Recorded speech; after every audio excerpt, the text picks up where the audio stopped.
um pouco aqui sobre o livro 3 e apresentar o capítulo, né? A primeira questão a se colocar é que o livro, né, o Capital, né, o livro 3 faz parte de um livro maior, né, que se divide em 3 livros, o Capital no volume 1, no volume 2 e no volume 3. Esses livros se diferem, né, no volume 1 com a produção de mercadorias, no volume 2 com a circulação de mercadorias, e aqui no 3 tudo isso que a gente vai discutir, que eu vou apresentar também. O planejamento inicial do Marx, né, o Dussel faz esse estudo e mostra para a gente que o Capital, na verdade, era o primeiro livro que o Marx iria fazer, né? O Marx se propõe a fazer 6 livros, né, no estudo, né, da realidade, nessa tentativa de fazer uma crítica ao capitalismo e à teoria burguesa de explicação do mundo, né? Então, o livro 1 seria o Capital, o livro 2, A Renda da Terra, o livro 3, um livro sobre salário, um livro 4, onde o Marx falaria sobre Estado, um livro 5, sobre relações comerciais externas entre os Estados, e o livro 6, sobre o mercado mundial. Então, Marx tem altas pretensões aí nesse projeto de pesquisa e acaba falecendo em vida, conseguindo fazer a primeira de sua proposta, que é o livro 1, e mesmo assim, o livro 1 será o único livro que o Marx vai fazer uma edição, né, se preocupar também com isso para a publicação. Então, o livro 3, que a gente vai começar a trabalhar hoje, ele tem algumas dificuldades em relação ao livro 1, né, principalmente. A primeira delas, né, eu acho que é essa que eu mencionei, né, o fato do livro 3 não ter sido terminado pelo Marx, né? O livro 3 era um rascunho. Ele foi organizado pelo Engels, né? Existe até uma polêmica se o Engels não mexeu demais, né? E criou coisas que estariam sendo colocadas no livro 3. O Engels fala que não acrescentou muito, mas depois descobre-se algumas partes colocadas pelo Engels. Tem também um debate, como, por exemplo, o professor Klaus, aqui do grupo, coloca, sobre a capacidade também que o Engels tinha, né, de, sendo a vida toda o interlocutor do Marx, de organizar, né, e conseguir complementar o livro 3. Né? O livro 3, então, como eu disse, né, não foi publicado... esses livros não foram publicados numa ordem cronológica, né? O livro 3, ele é escrito antes do livro 1, ele é escrito primeiro que o livro 1, mas ele não foi publicado em vida e foi, né, publicado após já o falecimento do Marx, com essas revisões, essa arrumação do rascunho que o Engels fala. Inclusive, se vocês procurarem na internet, né, a letra do Marx, lembra que o Marx, inclusive, não passou numa entrevista de emprego por causa da letra, né? Então, eu fico imaginando o trabalho árduo que o Engels teve, sobretudo antes de juntar essas coisas, de entender, né, tudo que estava nos rascunhos do Marx. É bem bonito mesmo ver os rascunhos estão à disposição na internet. Então, é diferente do livro 1, né? O livro 3 não foi revisado, não foi planejado, né? O livro 1 chega a ter, inclusive, uma edição francesa que a tradução foi revisada pelo Marx, então a edição francesa tem um peso, né, um status de edição original por conta disso. Marx se dedica muito, né, escuta o que estão falando sobre o livro 1, então o livro 3 a gente vai ter várias dificuldades por conta dessa falta de sistematização, né, própria desse contexto. Eu sempre penso assim que o Marx podia ter gastado menos tempo no livro 1, né, e já resolvido algumas coisas para a gente que não tem tempo, né, que estão aqui colocadas só passando no livro 3. Por exemplo, né, um exemplo que eu acho que é bem interessante é como que no livro 3, lá, uma coisa que é muito importante para nós aqui que somos da América Latina, né, e é a compressão dos salários abaixo do valor de reprodução, que a gente vai ver aqui no livro 3 que o Marx coloca como uma das contratendências à queda da taxa de lucro, mas que o Marx escreve 2 linhas ali escrito, né, isso é um problema da concorrência, veremos na sequência. E não, né, não teve a sequência, né. Então, são várias questões assim que ficam ainda por dizer. O livro 3 também é mais complexo, assim, porque ele pressupõe uma leitura do livro 1, né, que versa sobre a produção, e o livro 2 sobre a circulação. Então, por diversas vezes, como nesse capítulo aqui, por exemplo, Marx retoma algumas explicações, né, sobre mais-valia, taxa de lucro, mas, em regra, são camadas de conhecimento que vão se acrescentando, né, que pressupõem aí um conhecimento do livro 1 e o livro 2, e a gente vai fazer revisões conforme a necessidade no debate, né? Também no debate todo acerca do livro 3, expõe uma dificuldade, assim, de discussão do livro 3, porque ele está mais perto do concreto, né? Ele está mais próximo da realidade. Eu acho um exemplo interessante, assim, para aqueles que já aprenderam a nadar, né? O livro 3, né? É como se, né, você faz uma aulinha de natação, né? E nessa aula de natação, você fica lá, as primeiras aulas, batendo o pé, né? E você fica só aprendendo a bater pé, só aprendendo a bater pé e treinando o movimento das pernas, né? Então, acho que dá para... A gente pode pensar que esse é o livro 1, né? A produção de mercadorias.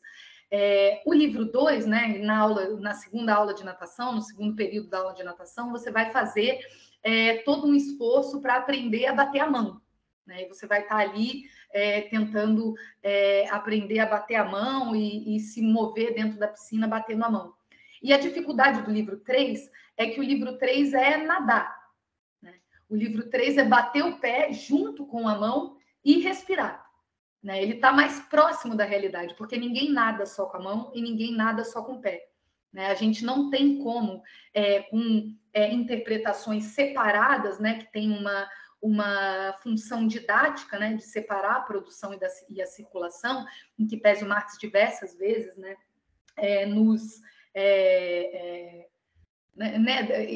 relembra que é impossível separar a produção da circulação na realidade, embora muitos marxistas façam isso na interpretação, mesmo no direito, né, dizendo que o direito estaria presente supostamente só na circulação, por exemplo. Eu imagino que a realidade, né, com a junção dessas duas coisas, né, e portanto está mais próximo da realidade, está mais próximo de como nós vemos as coisas, né, dá uma complexidade ao livro 3 e uma beleza também, né, porque a gente vê todas essas coisas, acho que é um desafio, né, para aqueles marxistas que tem já um conhecimento básico ali do livro 1, do livro 2, o livro 3 é realmente um desafio de interpretação da realidade, por ser uma unidade entre a produção e a circulação de mercadorias, né? Tendo em vista que nem essas duas sozinhas não conseguem explicar a realidade. Então, esses pressupostos, né, são colocados aqui no livro 3, sempre com uma camada a mais de interpretação da realidade, que é um método que o Marx vai tendo, né, partindo lá da mercadoria e colocando camadas no conhecimento, né? Então, por exemplo, enquanto a gente está trocando mercadorias por valor no livro 1, nós vamos ver que no livro 3 as mercadorias se trocam por preços, né? Essa é uma transformação assim brutal, né, na interpretação da realidade, de percebermos como marxistas os preços e entendermos como as coisas não se trocam pelos seus valores, as mercadorias não se trocam individualmente ali pelos seus valores.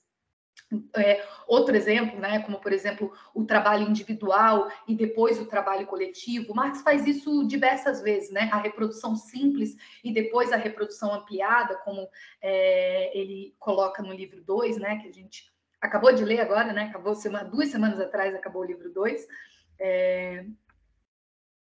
e nós vimos isso no livro 2. Então, o livro 3 vai estar dividido aí numa parte que trata de custos e lucros, em outra parte que trata dos preços, né, como eu mencionei, também a tendência à queda da taxa de lucro, que é algo bem citado no marxismo, né, como motivação das crises e, quiçá, de uma crise definitiva do capitalismo, a questão dos juros e a questão da renda da terra também, que não está incluída na nossa programação, mas que a gente teve um curso especial com o professor Klaus, e que, na verdade, é um pedaço enorme do livro 3, né?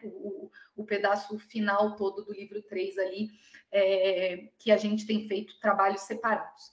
Bom, sobre esse capítulo, o capítulo 1 vai versar sobre preço de custo, e o lucro, né? O Marx explica no capítulo que o preço de custo e a relação dele, né? Vai explicar a relação do preço de custo com o lucro e a diferença entre o lucro e o mais-valor, né?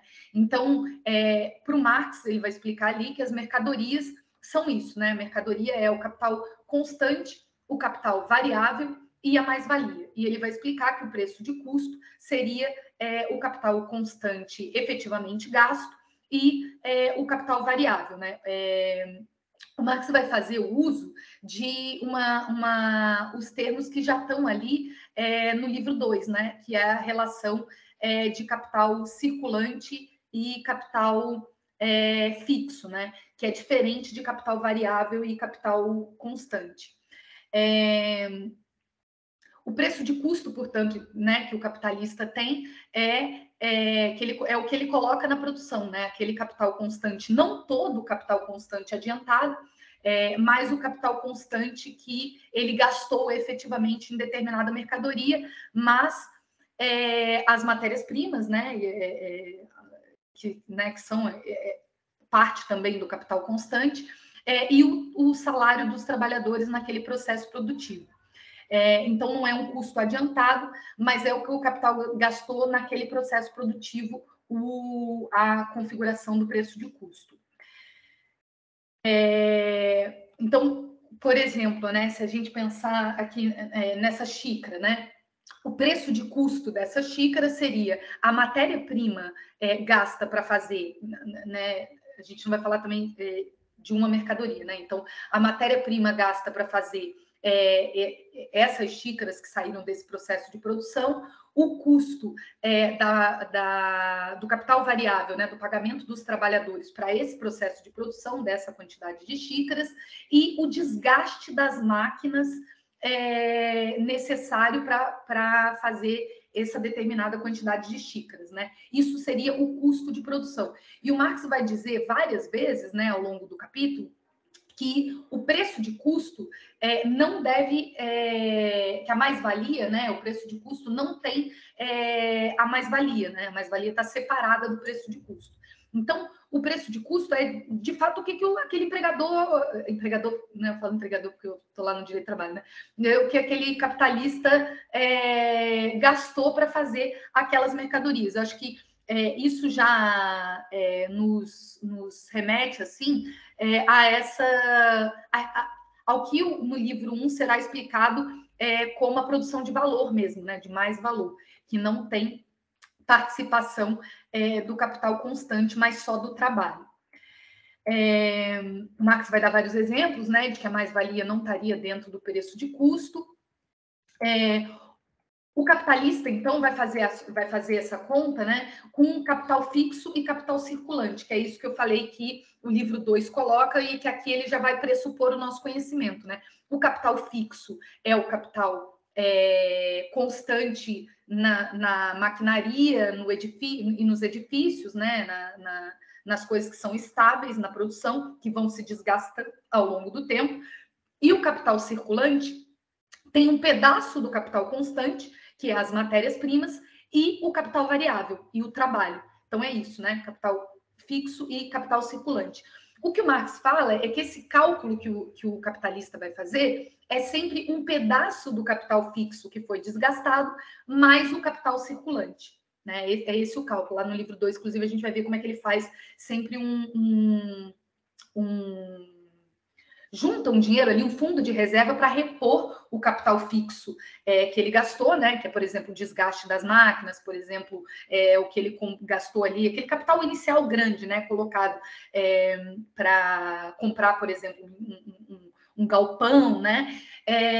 Então ele vai pagar só o desgaste disso e o capital circulante, que seria a matéria-prima e o trabalho.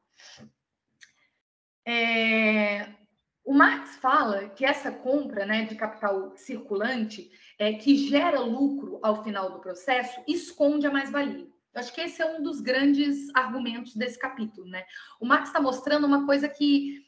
Por isso que eu gosto muito assim do livro 3, porque ele fica... Essa ideia de ficar mais próximo da realidade é como o capitalista faz a conta, né? O Marx está dizendo para a gente que o capitalista faz a conta com capital fixo e capital circulante. Então, quando o capitalista pensa no lucro que é gerado a partir do que ele usa do desgaste do capital fixo mais do capital circulante, como essas coisas estão juntas, a mais-valia que vem apenas do trabalho fica um pouco misturada nessas coisas, né? E parece que o lucro vem de todo o processo, tanto de capital fixo como de capital circulante, e, portanto, tanto de capital constante como de capital variável, e não apenas do capital variável. Portanto, aquele lucro que vem, né, que é composto por uma parte da mais-valia proveniente do capital variável apenas, aparece aqui como advinda de todo o processo, né? É o que o Marx vai falar de impressão, né? A impressão para o capitalista e para a sociedade, né, é que o mais-valor advém de todo o capital circulante. A compra, né, de trabalho e matérias-primas, e no caso do capital circulante, o desgaste das máquinas, no caso do capital fixo. Marx traz exemplos, né, de que a mudança na proporção entre capital circulante e capital variável não determina necessariamente o aumento de lucro, né? Ele fala também da massa, do mais-valor ali, e que quem determina isso é, de fato, a quantidade de mais-valia, né? Essa massa de mais-valor. Dá também exemplos da redução da taxa de mais-valia, né?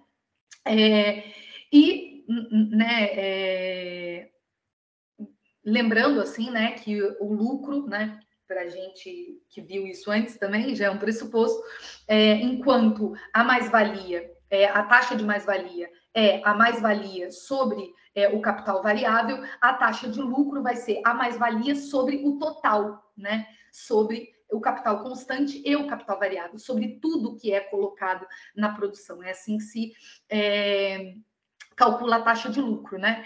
Então, o Marx vai dizer que esses salários, né, o capital variável, esconde o mais-valor, né? Como se o salário fosse o pagamento de tudo que o trabalhador produz, né? E o Marx vai dar vários exemplos, né? Ali tem um exemplo de que o trabalhador trabalha 10 horas, mas que o que ele ganha, né? O salário são 5 horas. O Marx faz algumas revisões ali mesmo do que seria mais-valia, né? Das coisas que estão dispostas lá no livro 1.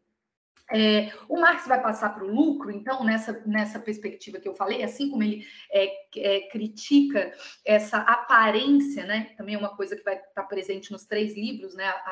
A essência e a aparência, que a aparência do lucro também é distinta da realidade, né? Porque, em aparência, o lucro vem de todo o capital investido. Então, o capitalista vai lá para fazer essa xícara e paga o desgaste da máquina, paga a matéria-prima e o trabalho, e vem um lucro disso. E parece que o lucro que vem disso é um lucro de todo decorrente de todo o valor inicial investido. Aqui, inicial, eu digo que não é o valor total para começar o negócio, mas daquele momento de produção, né? Como eu tinha colocado no começo. Então, da mesma maneira, né, esse lucro provindo da produção mistifica, né, omite a produção de valor a partir do trabalho, né, omite a produção de mais-valia e omite que a taxa de lucro é composta por mais-valia provinda apenas do capital variável.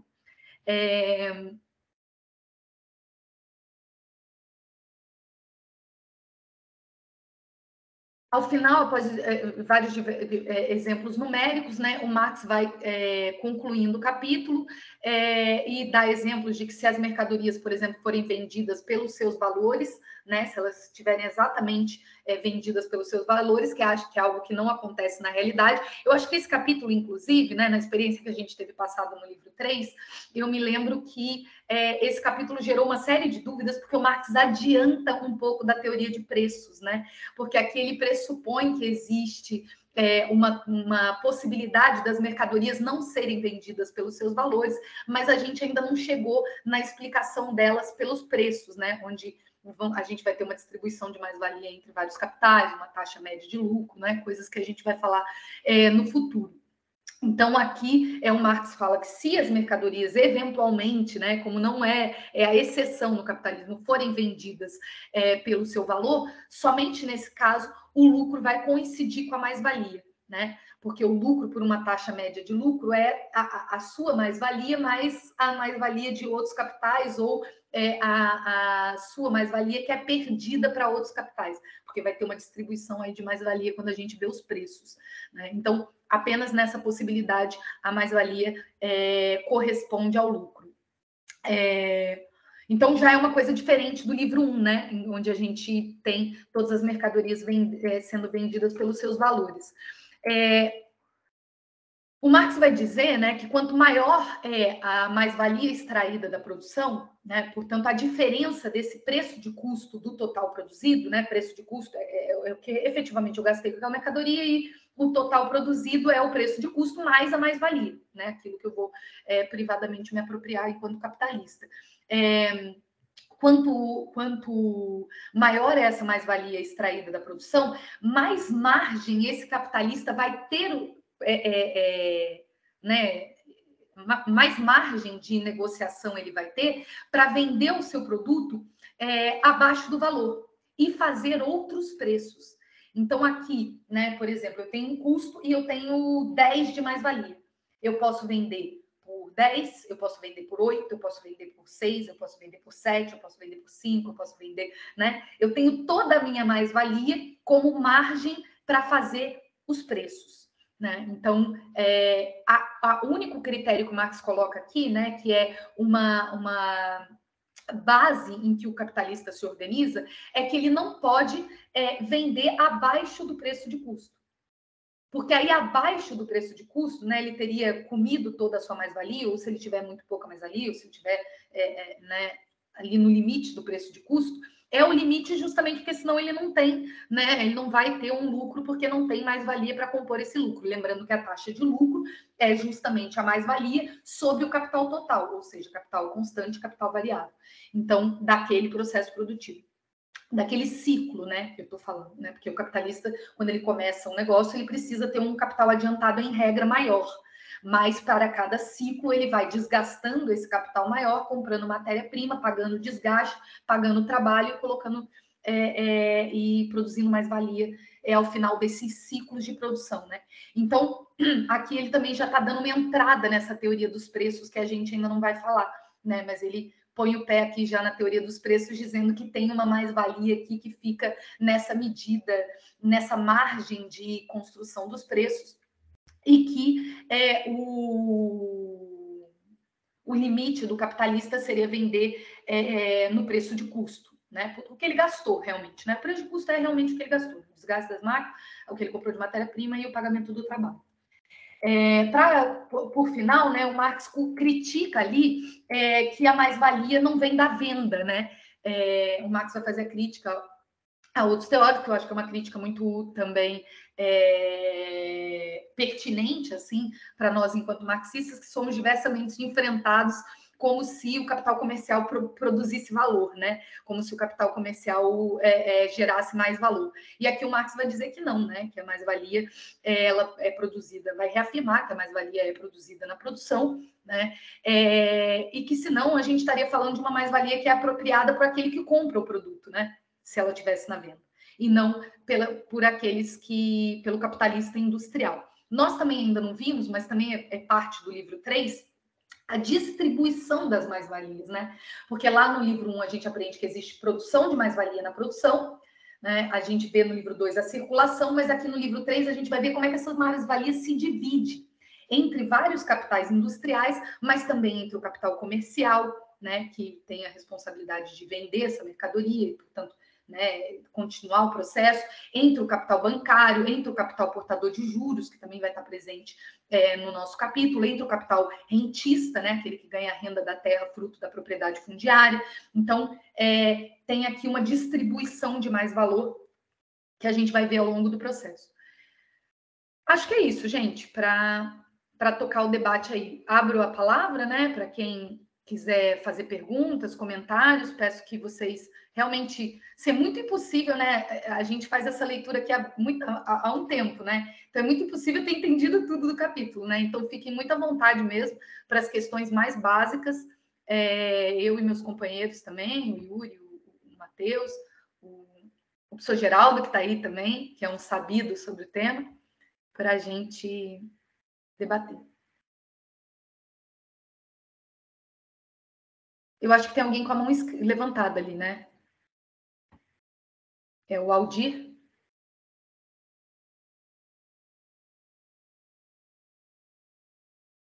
Aldir, você levantou a mão sem querer? Ah, tá aí. Não, foi querendo. Tudo bom? Oi, Muito tudo bom bem? tempo que eu não te vejo, né? Pois é. Boa noite para todo mundo. Para quem não me conhece, eu me chamo Aldir, eu falo aqui de Cuiabá, no Mato Grosso. Eu queria fazer uma pergunta sobre essa questão do custo, né? Sobre a xícara, né, que você pegou aí.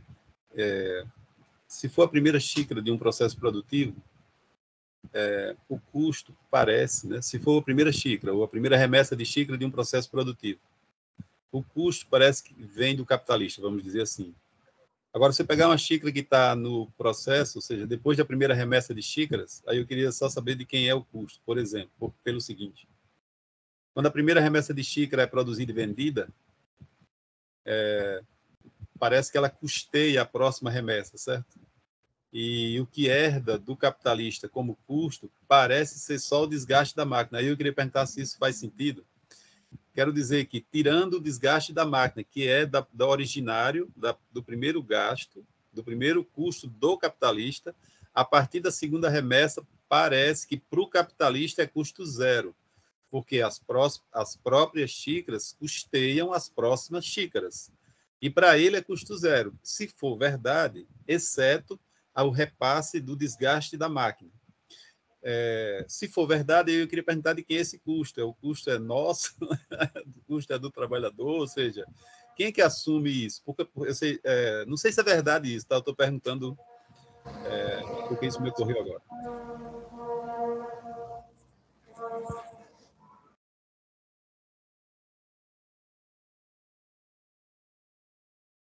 Yuri, Matheus, querem falar aí? Só eu não falar? Tudo bem, eu estava mais só acompanhando mesmo, mas se você quiser posso comentar. Se eu bem entendi, eu acho que talvez você esteja trazendo a questão da rotação do capital aqui. Você fez o livro 2, chegou a ler o livro 2? Exato, não é? Então acho que você está trazendo justamente essa questão da rotação do capital, né? No sentido de que, bom, você deu um exemplo da xícara e tal, mas se a gente for tratar disso em outros termos, mas falando a mesma coisa, você está falando assim, bom, tem um montante de capital inicial. Bom, beleza. Então, na primeira vez que eu produzo com esse capital, eu já vou retirar novamente da circulação o valor que eu gastei inicialmente, né? Então, agora eu já não estou mais pagando isso, porque quem está pagando justamente, na verdade, eu estou reproduzindo aquele valor que eu coloquei primeiramente, né? Então, acho que por aí que está indo a sua pergunta, só estou tentando entender o que você está perguntando, né? E daí você está perguntando, bom, quem é que está financiando isso? Evidentemente, a classe trabalhadora, né? Porque o que o capitalista vai acumular é sempre um mais valor, né? Então, quem está financiando isso é a classe trabalhadora que está trabalhando, está tendo uma parte do trabalho não pago sendo acumulado pelo capitalista. Eventualmente, esse capitalista vai ressarcir o que ele gastou, né? Porque esse ressarcir não é simplesmente reproduzir, né? É ressarcir o investimento inicial. Então, digamos que eu gasto 500, e daí eu ressarço 20, depois 20, depois 20, mas tudo isso a partir do meu lucro, né? Em cada uma das rotações do capital. Por isso que quando a gente vai fazer a taxa de lucro, considerando as rotações lá no livro 2, é em relação a esse capital adiantado e quantas vezes ele rota, né? Que a gente vai fazer o cálculo do lucro. Então, digamos que esse capital de 500 me gera um lucro de 20 e eu rotei ele 50 vezes. Que no final das contas, eu vou ter gerado um lucro de 1.000. Então, se eu considerar todas essas rotações, a minha taxa de lucro vai ser enorme, né? Porque é 1.000 em cima de 500, no final das contas. Se eu fiz a conta certo aqui, eu estou tentando passar a ideia, desculpa se eu errei a ideia da conta, mas é isso, por aí que eu iria. Não sei se alguém quer complementar, comentar, corrigir se eu tiver feito algum comentário enganoso.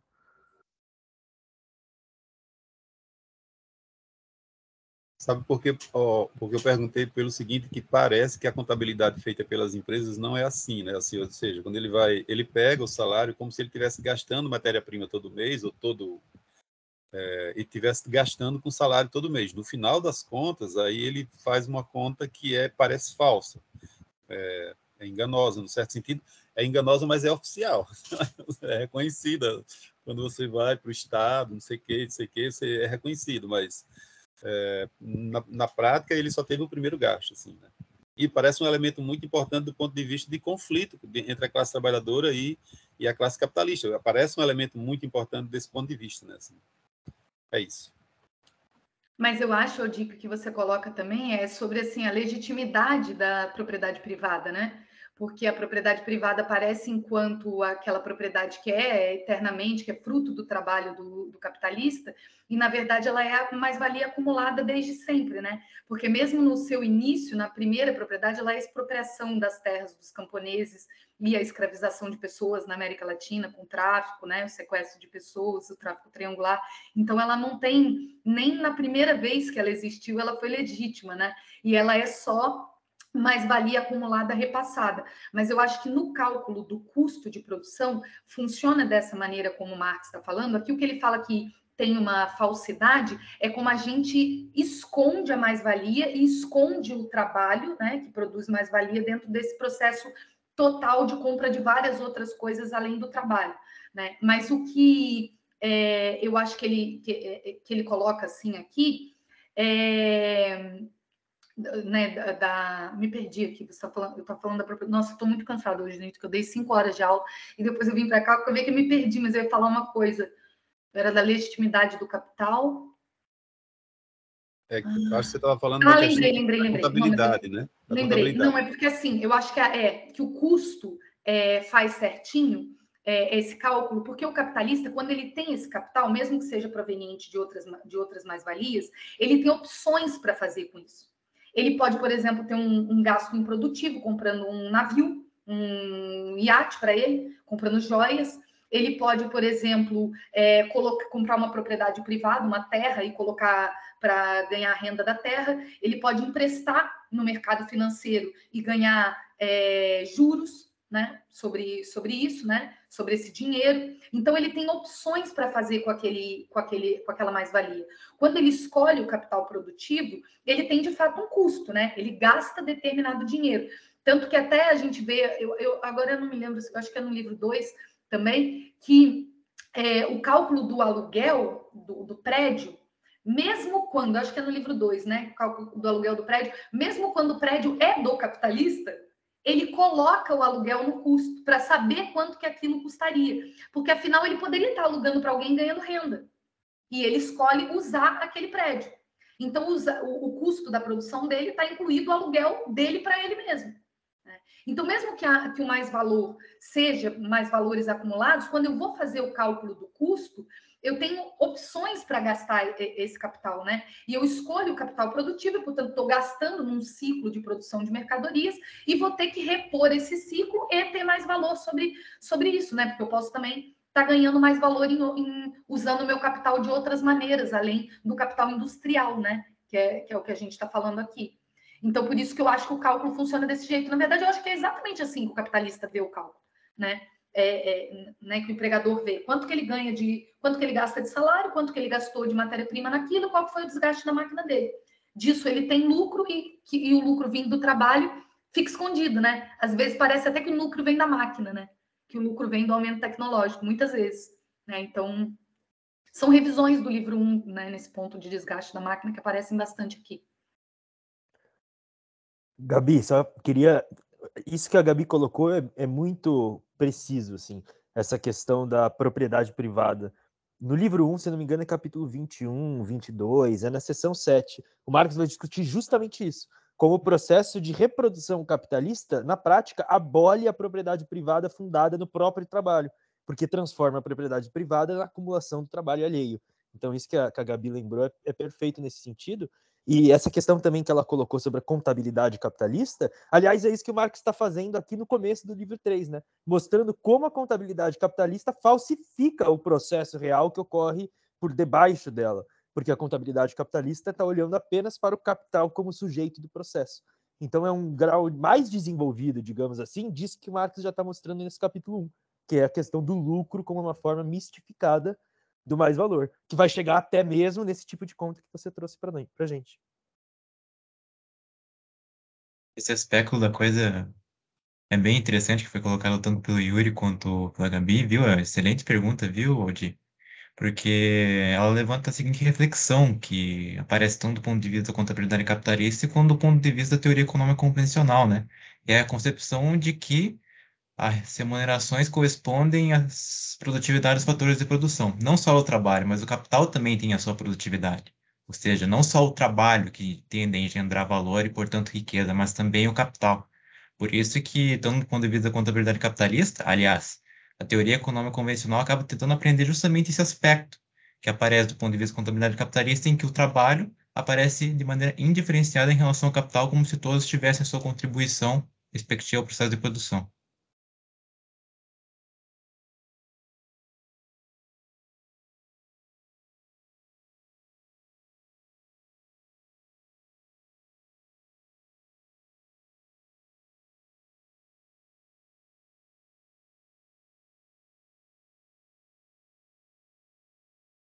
Acho que está aberto para mais perguntas aí.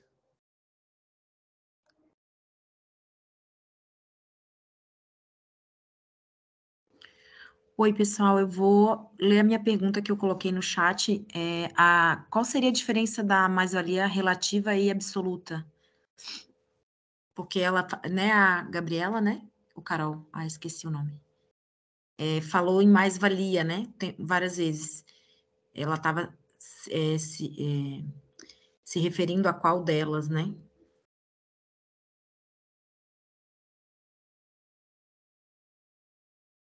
Matheus, pega essa aí. Perfeito, então. Então, no sentido que a Gabi falou, eu penso que ela se referiu a mais-valia em termos mais gerais, digamos assim. Agora, no que diz respeito à diferenciação entre mais-valia absoluta e mais-valia relativa, aí a gente volta lá para o livro 1, em que o Marx vai diferenciar o porquê de uma mais-valia aparecer como absoluta e o porquê de uma mais-valia aparecer como relativa, né? A primeira aparece como mais-valia absoluta porque ela se baseia numa extensão absoluta da jornada de trabalho, tal como o Marx coloca lá no, se eu não me engano, no capítulo 8 do livro 1, em que ele vai dizer: existe o trabalho necessário, que é necessário para reproduzir a força de trabalho sob condições normais para uma sociedade. Assim como você tem um trabalho excedente, que é o trabalho necessário para... Aliás, que é o trabalho que produz, é o período de tempo em que o trabalhador está produzindo a mais-valia que subsequentemente é apropriada pelo capitalista. A partir do momento que você estende a jornada de trabalho, por exemplo, vamos supor que existe uma jornada de trabalho de 8 horas. 4 horas são utilizadas pelo trabalhador para reproduzir a si mesmo, que corresponde ao seu salário, e mais 4 horas são tempo de trabalho gratuito que ele cede ao capitalista, que subsequentemente é utilizado como um veículo de acumulação de capital, digamos assim. A partir do momento que ele estende essa jornada de trabalho para 10 horas, as 4 horas nas quais ele trabalha para si mesmo continuam inalteradas, porque são as horas que ele precisa para reproduzir a si mesmo. Mas, por outro lado, ele está trabalhando 2 horas a mais para o capitalista. Portanto, a divisão que antes era de 4 horas de trabalho necessário e 4 horas de trabalho excedente, agora é de 4 horas de trabalho necessário e 6 horas de trabalho excedente. Essa é a mais-valia absoluta, que ela se baseia numa ampliação absoluta do tempo de trabalho excedente sem diminuir o tempo de trabalho necessário. Agora, no caso da mais-valia relativa, já se trata de uma alteração relativa do trabalho necessário e do trabalho excedente. Tempo de trabalho podendo permanecer exatamente o mesmo, como por exemplo 8 horas, mas agora o trabalhador precisa de 2 horas para reproduzir a si mesmo e de 6 horas nas quais ele trabalha gratuitamente para o capitalista. Mas isso significa que ele está sendo, digamos, super explorado, a força de trabalho está sendo violada? Não é esse o caso aqui, porque ele se baseia no pressuposto de que esse tempo necessário, que corresponde ao valor da força de trabalho, que é outro conceito importante, foi encurtado graças aos ganhos de produtividade no setor de bens de consumo, de meios de consumo que são acessados pela classe trabalhadora e que estão inseridos no elemento histórico-moral do valor da força de trabalho. Ou seja, a partir do momento em que existem ganhos de produtividade, por exemplo, a produtividade acabou dobrando esses ramos e, portanto, o valor das mercadorias nas quais se converte os salários dos trabalhadores acabaram diminuindo pela metade. Isso contribuiu para a diminuição pela metade do tempo necessário para a reprodução do salário, para a reprodução dos trabalhadores, e com isso houve essa alteração relativa entre tempo necessário e tempo de trabalho excedente, dentro de 2 horas, ou melhor, de 4 horas para 2 horas, o tempo excedente acabou subindo em função dessa alteração relativa entre as duas coisas. Tanto é que o Marx fala, ó, a forma especificamente capitalista de acumulação de capital é a forma do mais valor relativo, e não a forma do mais valor absoluto. Não sei se foi claro. Eu acho que é interessante também dizer, né, Matheus, que sempre o Marx fala que sempre essas duas mais-valias vão estar juntas na produção, né? Então, você sempre vai ter mais-valia absoluta e mais-valia relativa. Você sempre vai ter o capitalista estendendo a jornada de trabalho, com o trabalho excedente, o trabalho necessário fixo, e estendendo o trabalho excedente. E tentando diminuir o trabalho necessário pelo aumento da produtividade, que seria a mais-valia relativa, né? Então, tem sempre as duas, né? Mas uma vai ser fruto do incremento tecnológico e de forma coletiva, né? Mais-valia relativa, o empregador, o capitalista não consegue fazer de forma individual, né? Porque ele precisa baratear a cesta do trabalhador para baratear os salários e aí sim, proporcionalmente, ter o trabalho excedente maior, né? São estratégias de aumento do valor. Acho que o direito do trabalho, por exemplo, está bem relacionado com a mais-valia relativa, com a absoluta também, né? Porque toda violação de direito do trabalho geralmente é mais-valia absoluta, né? É a mais-valia absoluta, né? Retirar não cumprir intervalo, horas extras não pagas, né? Toda a extensão da jornada de trabalho é mais-valia absoluta.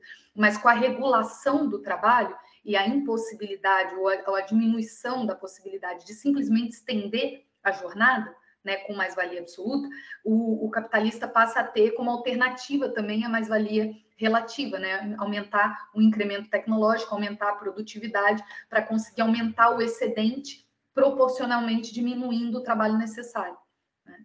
Então, acho que se relaciona bastante com o direito do trabalho. Eu só vou adicionar mais um comentário nesse tocante para evitar qualquer tipo de confusão, por exemplo, em relação aos conceitos de mais-valia relativa e aumento de produtividade. Porque o Marx ele estabelece, a partir do ponto de vista do aumento de produtividade, que incide sobre os elementos nos quais se converte os salários dos trabalhadores, e com isso haveria a produção de mais valor relativo. Mas esse processo não é intencional por parte do capitalismo individual, não.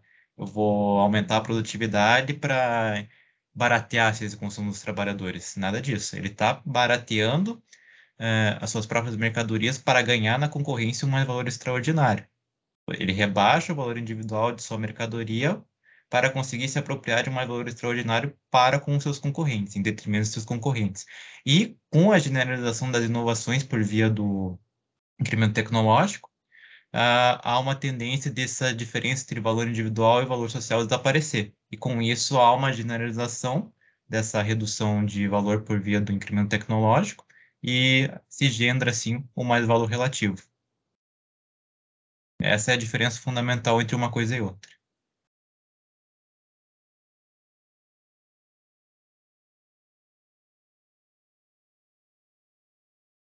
Então tá aberto para mais perguntas. Comentários, críticas, etc. Tudo aberto. Eu achei interessante você falar isso, né, Matheus? Que é exatamente o custo que a gente está discutindo aqui, né? Porque se o custo é capital fixo, capital circulante, né? Você conseguir baratear é redução dos custos, né? E aí sobra mais valia, que é a perspectiva do capital individual. Perfeito, perfeito. Isso mesmo.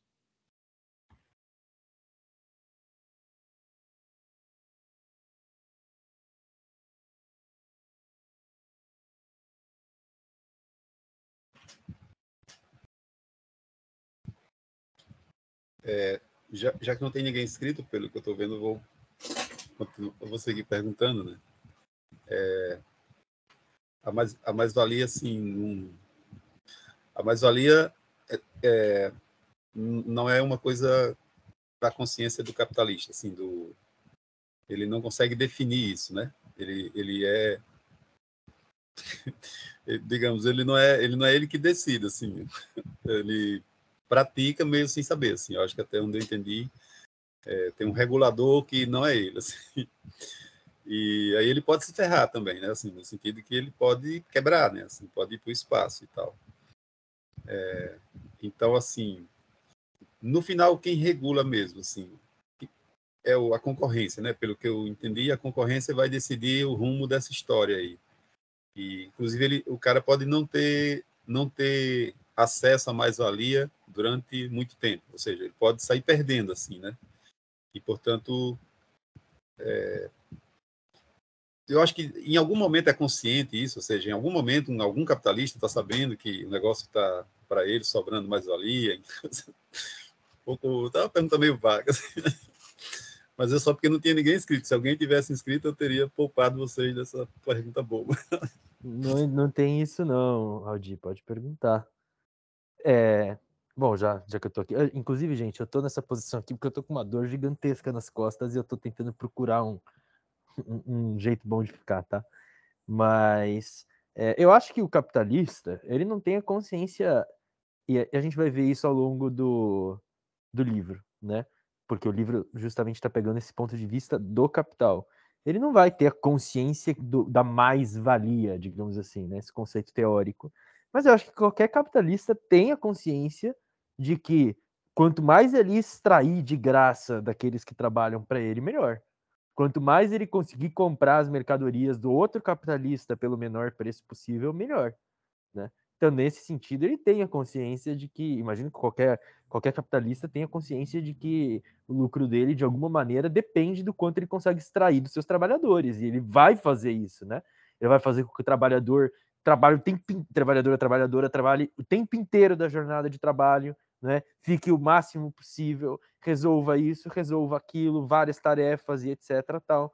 Então, alguma consciência ele vai ter. Agora, se ele vai ter essa consciência científica da mais-valia, eu acho que um ou outro. Assim, um ou outro mesmo, assim. Que leu o Marx, né? A grande maioria vai saber empiricamente.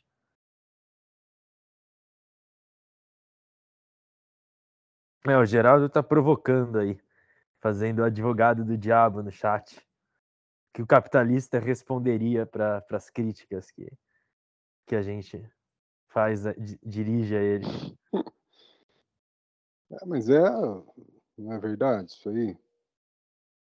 Eu falo, quando eu dou aula lá, eu falo pra turma, assim, e aí todo mundo fica meio triste, assim, sabe? Porque primeiro eles estão meio mal, né? Quando eu dou aula para engenharia, eles estão meio mal comigo. Ó, o cara vai falar de Marx, vai doutrinar, vai encher o saco, tal. Aí depois é engraçado que quando eles entendem a mais-valia, eles ficam meio felizinhos, saca? Aí eu pego e falo, ó que favor, cara, que o capitalismo faz para a sociedade. Tu trabalha 8 horas, cara, e pagou o seu dia inteiro de trabalho já, né? E então, pô, aí a galera fica triste, assim, de novo. É engraçado, né, como as pessoas são movidas também, né, por sentimentos de felicidade, de tristeza, né? Quando você compreende algo, você fica feliz. Quando você não entende, você fica triste, né? Mas enfim, né, independente, né, do que você, do quanto é bom ou ruim aquilo que você compreendeu, né? Mas enfim, a percepção, Aldi, é essa mesmo, né? Porque o capitalista, qual que é a percepção dele? A percepção dele é que ele está empatando o capital, né? Assim, você está adquirindo equipamentos mais modernos, por exemplo, ou pelo menos você está dando o primeiro passo, né? Que acho que é do que você está partindo. O cara está dando o primeiro passo. Pegou uma grana, você está supondo assim, né? O cara pegou um dinheiro, vamos supor, eu me transformar em capitalista. Eu fui demitido de um emprego, de uma grande empresa aí, os caras fizeram um acerto comigo. Eu peguei lá, somando tudo, e mais uma graninha que eu tinha, e vendi uns bens tal. Peguei lá 300 mil reais. O que eu vou fazer? Né? Eu vou telefonar com os corretores aí, meter tudo em capital acionário, tal, né? Fazer umas carteirinhas e ficar.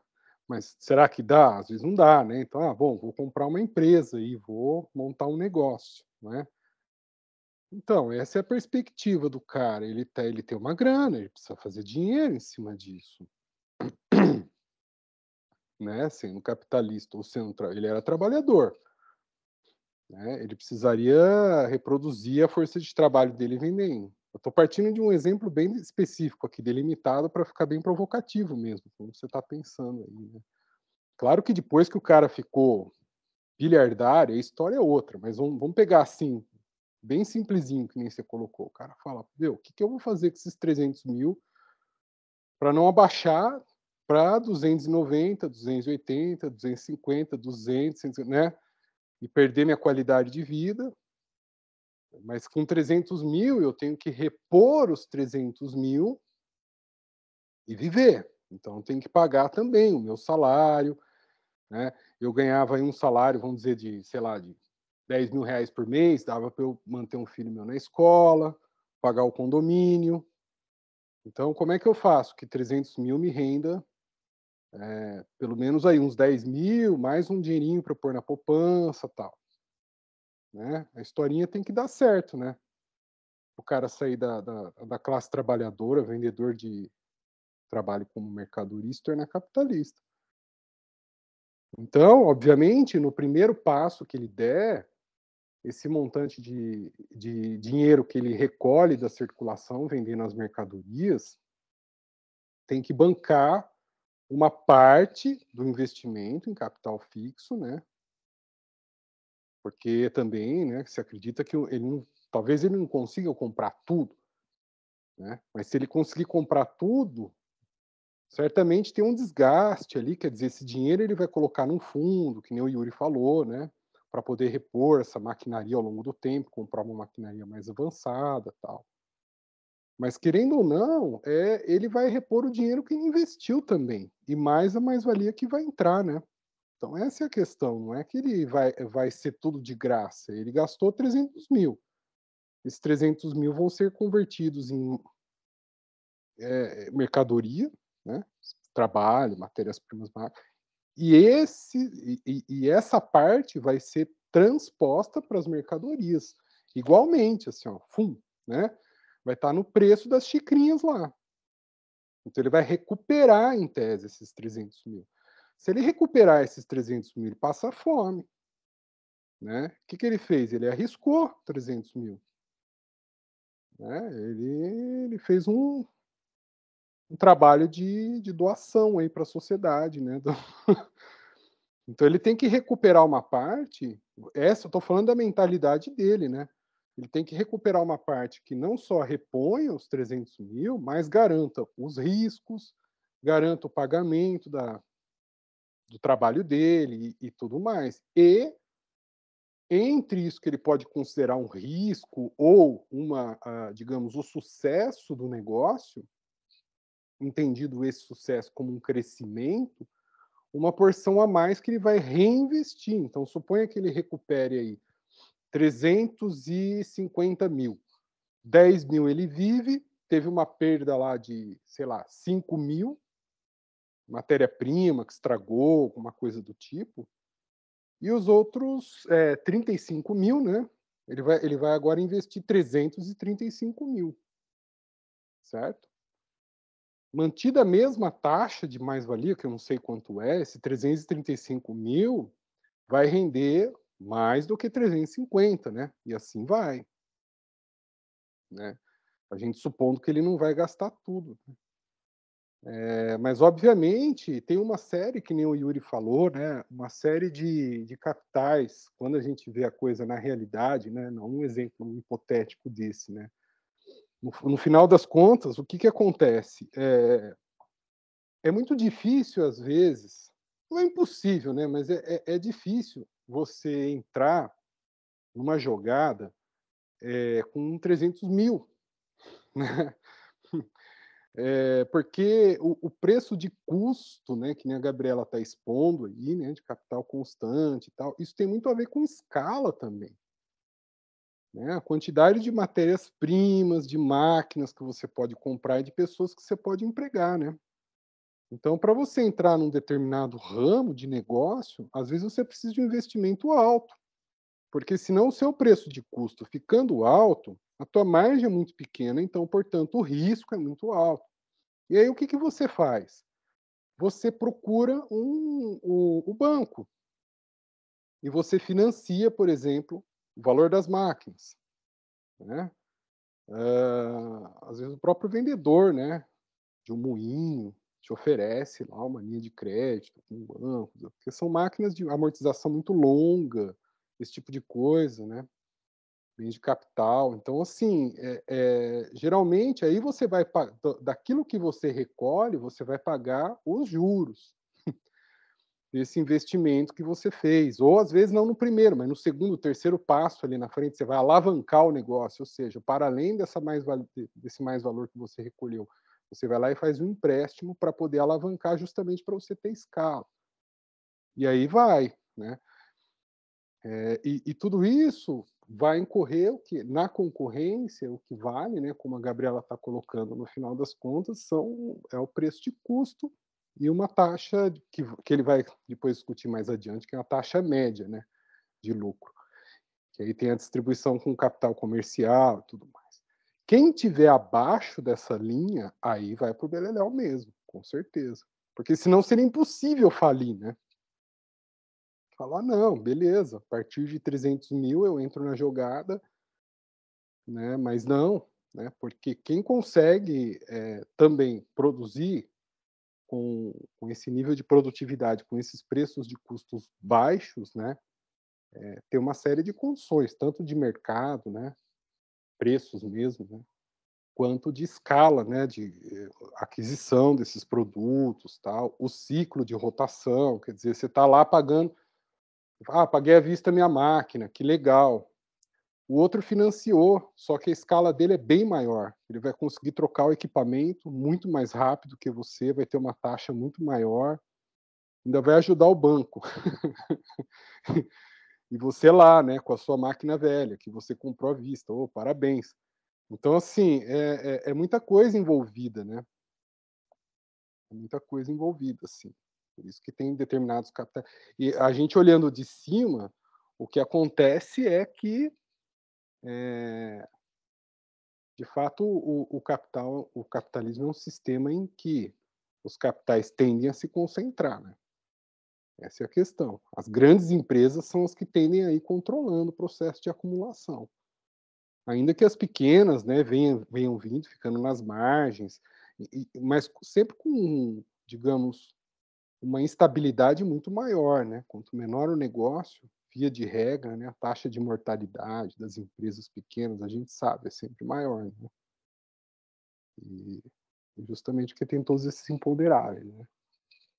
Mas no fundo, só para terminar aqui a minha baboseira, no fundo a percepção do capitalista é essa, né?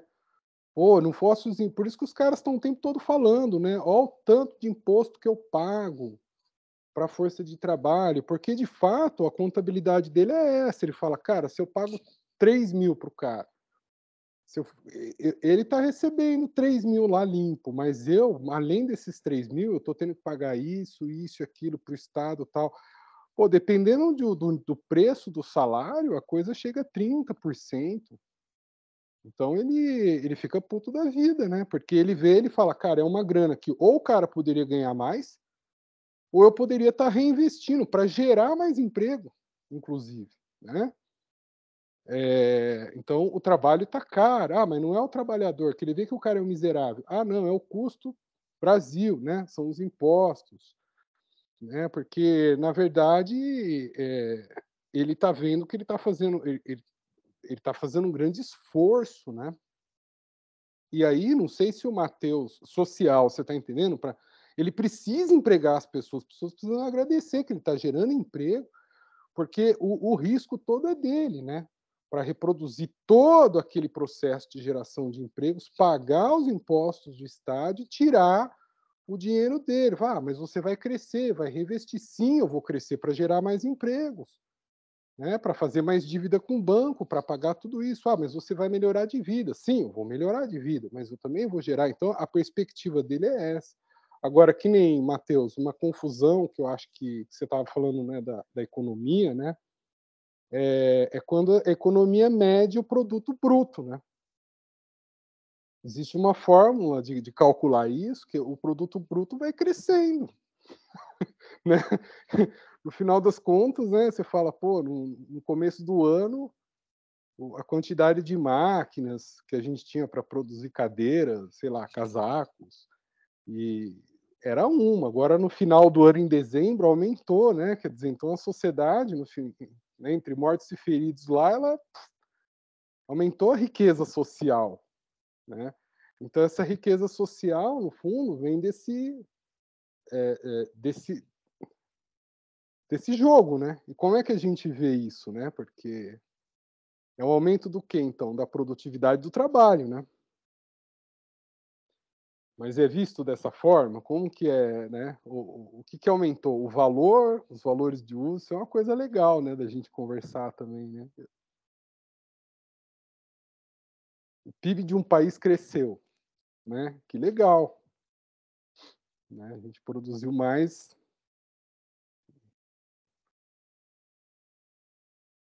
Aumentou a taxa de exploração, aumentou a riqueza social, como que a gente vê isso, né? Acho que isso é uma coisa interessante da gente comentar. Eu estou jogando a bola para você, assim, não sei, porque você é formado lá em economia, deve ter aquelas fórmulas da economia mainstream, né? Que vê as coisas dessa maneira e um pouco com essa brincadeira que eu fiz aí, né? Assim, entendeu? E fala, ó, a produtividade aumentou, a sociedade ficou mais rica, produzimos mais, né? Perfeito, viu, Geraldo? Eu costumo pensar bastante no seguinte aspecto.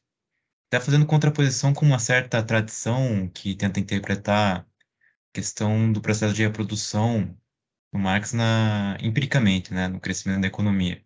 Por exemplo, é muito comum alguns autores, como a Maria da Conceição Tavares, afirmarem que não existe reprodução simples na realidade, né?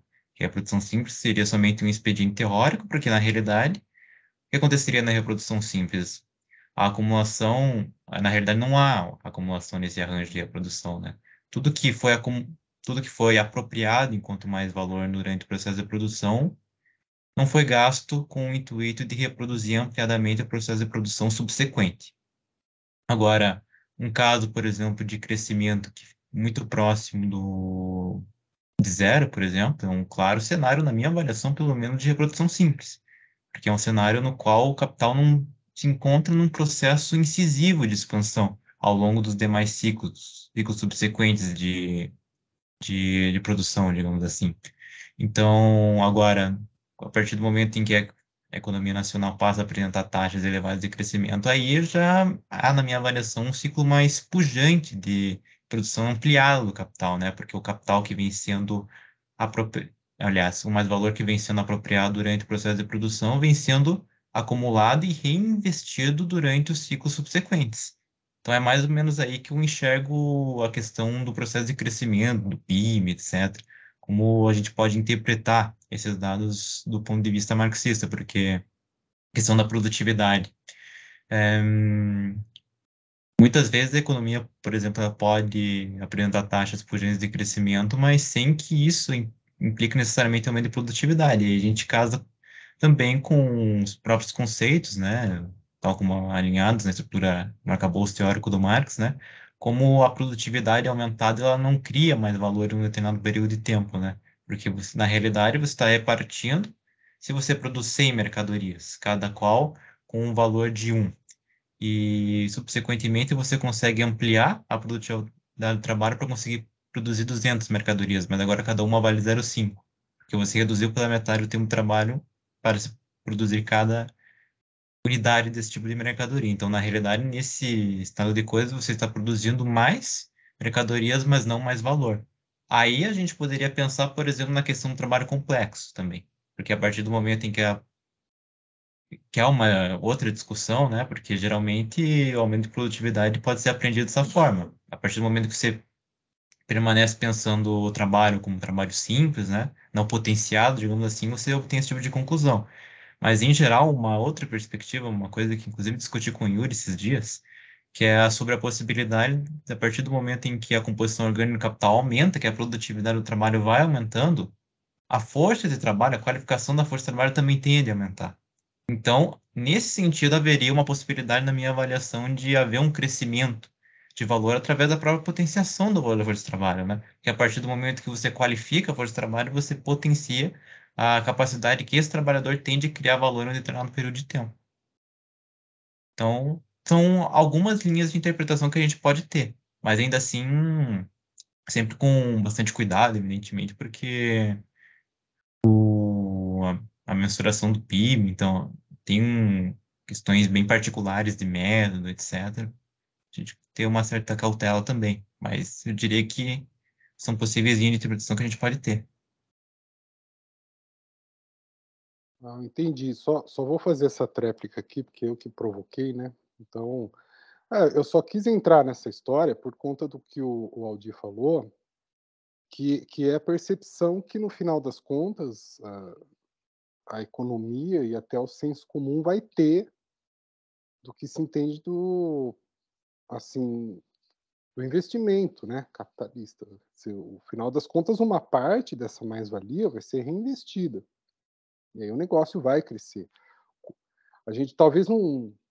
Aí vão ter fórmulas de medir. Aí talvez, acho que segundo Marx, ele vai ver como taxa média, né? Crescimento e decrescimento da taxa média de lucro, aí a coisa da crise e tal. Mas assim, vamos dizer que, no geral, quando a gente abre os jornais tal, a gente está falando de medidas, né, da economia, emprego, que nem eu coloquei até aqui no chat, a formação bruta de capital fixo, é uma medida bastante usada, né, para investimento, né, quando a economia, o pessoal está investindo. Então, assim, o que nós vamos ver é que de 300 mil, se investiu 335 numa próxima rodada, ou seja, no que importa esses 35? O cara não comprou um iate lá, né? Ele foi lá e comprou mais uma máquina, ou, né, contratou mais 2 pessoas, né? Então, assim, formalmente falando, assim, na fenomenologia da coisa, voltando no que o Aldir falou, aí já na linguagem, no entendimento que a gente está tendo aqui da obra do Marx, né? Quem produziu esse valor? Essa é a questão. Quem produziu esse crescimento? O trabalhador, né? Porque na conta ali, o salário dele continua o mesmo. Você pode até supor que aumentou um pouquinho, né? Mas não ao ponto de importar essa diferença, né? Que aumentou ali do mais-valor, que pagou os custos do capital, pagou a reposição ampliada, né?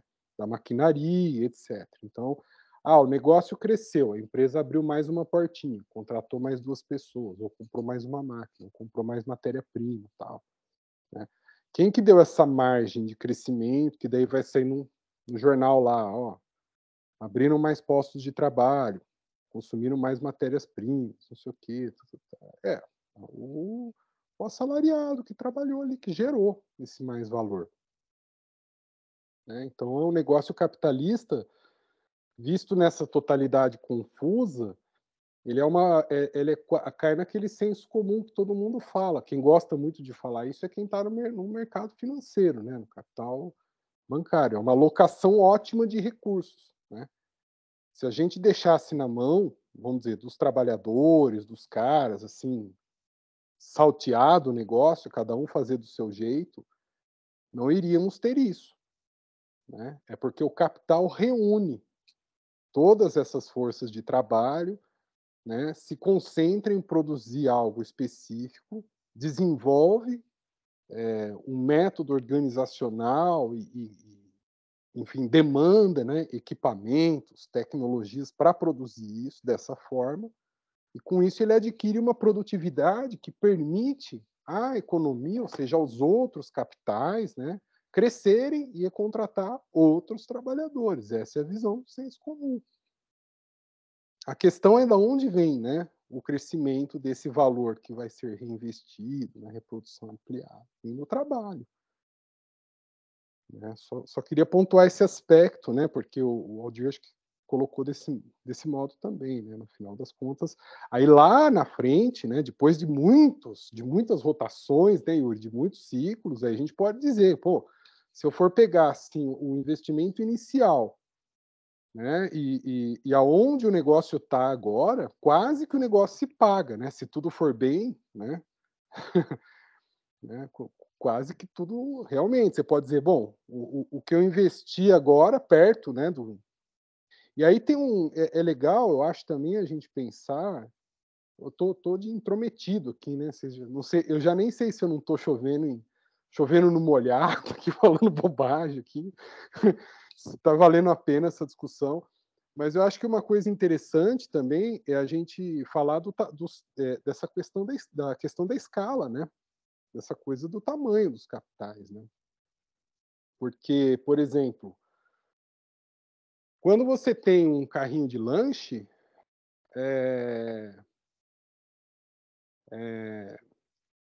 cara, tua composição orgânica é alta ali no aquele que você fica na esquininha, né, que você empurra com a mão assim, né? A tua composição orgânica é alta. Né? Praticamente você tem que reproduzir a sua força de trabalho, então uma parte vamos dizer, dessa margem entre o preço de custo que vai no lucro ali, né? Quer dizer, você está suponha, não estou falando de mais-valia, né? Estou falando assim, você é proprietário do carrinho.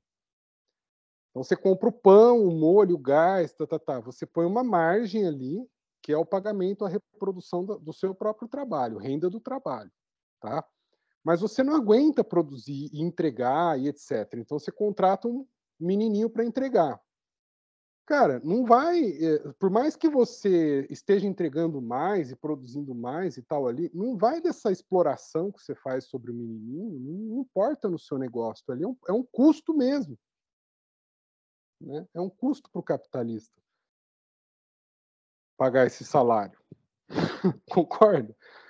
Agora, se você vai para um negócio assim, vamos supor, você vai para uma rede tipo Madeiro, né? Aí é o contrário, né? É de cada pessoa que você emprega que você tira o valor que você vai reinvestir. Há uma inversão, né? Aí, de fato, é o trabalho produzindo, né? Você concorda? Sim, uma empresa familiar pequena, vamos supor, você, seu pai, e eu emprego lá 4 chapeiros e um cara para entregar. Paga um salário mínimo para todo mundo, esse cara que entrega, sei lá, contrato informalmente lá, um motoqueiro, tal, sei o quê, entendeu? E todo mundo ali se reproduz. Esses salários, cara, eles estão ali no limite entre ser um custo, só um custo mesmo, né? E o resto você está pagando o seu trabalho com esses custos todos como renda do trabalho. E você é proprietário dos meios de produção e empregador.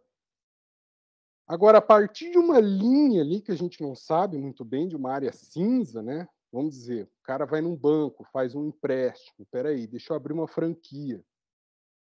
Pá, né? Entendeu? Aí já é diferente. A quantidade de capital que você está investindo, de força de trabalho que você está empregando, é essa força de trabalho que está injetando valor para você. Ela não é mais um custo. Embora, na cabeça do cara, desse peão lá, do carrinho de lanche, ele fala, cara, eu sou um homem de sucesso, além de eu estar ficando rico, eu estou gerando emprego, estou dando dinheiro para banco, estou pagando imposto para eleger um pulha que nem esse Lula aí que vai querer, né, me expropriar minha propriedade privada aqui, entendeu? Esses comunistas que não fazem nada. Não é... Perdoa a brincadeira, né? Mas assim, não é a cabeça do pequeno empresário, pequeno e médio empresário, né? Para eles o Estado é um custo, o trabalho é um custo, tal, mas assim, para eles foi tudo do esforço deles. Mas na verdade é aquele trabalho que agora está entrando grana. Mas em um outro momento, de fato era um custo, era um peso nas costas dele. né? Se ele pudesse fazer o lanche, entregar o lanche, voltar e ficar com aquele salário para ele, bom demais.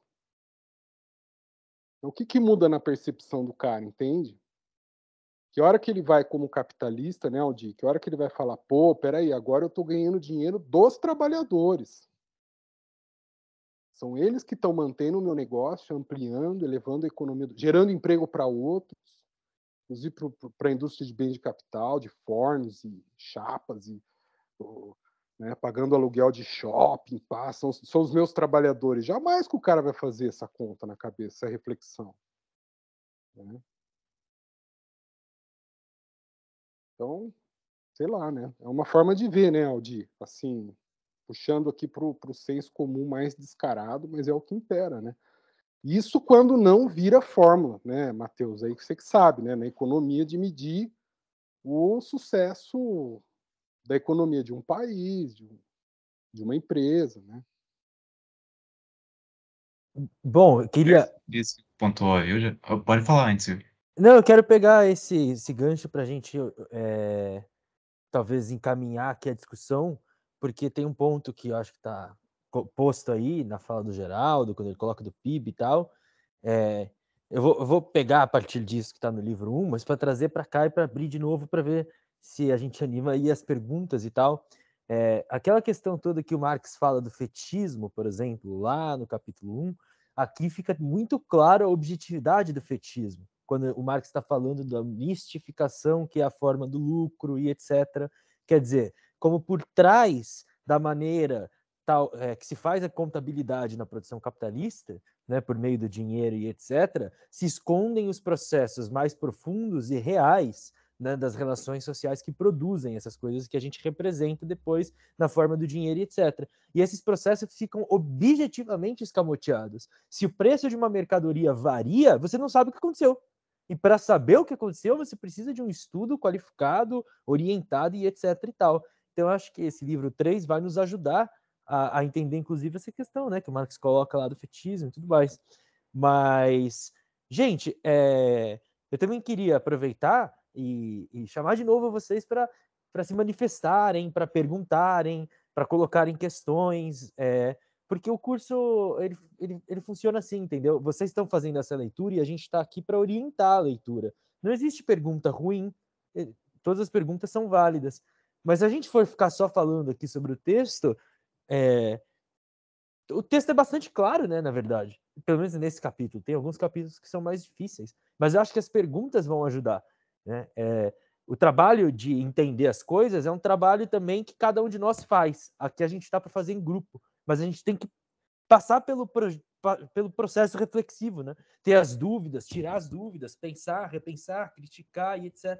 Então, a gente depende que vocês tragam essas questões, né, da leitura. Por exemplo, tá claro por que o capital constante aqui, né, sob a ótica do livro 3 desse capítulo, por que o capital constante e o capital variável, como que eles são diferentes na formação do preço de custo e na formação do valor, né? Como que isso aparece para o capitalista, qual que é o processo real que está por baixo, né? Algumas questões que o Marx discute aí nesse capítulo, por exemplo, está claro também, por exemplo, a objetividade social que faz com que o lucro seja o lucro, né? Que o lucro não é simples mistificação do mais-valor, é uma coisa objetiva, né? O capitalista percebe o lucro como algo que vem do seu capital.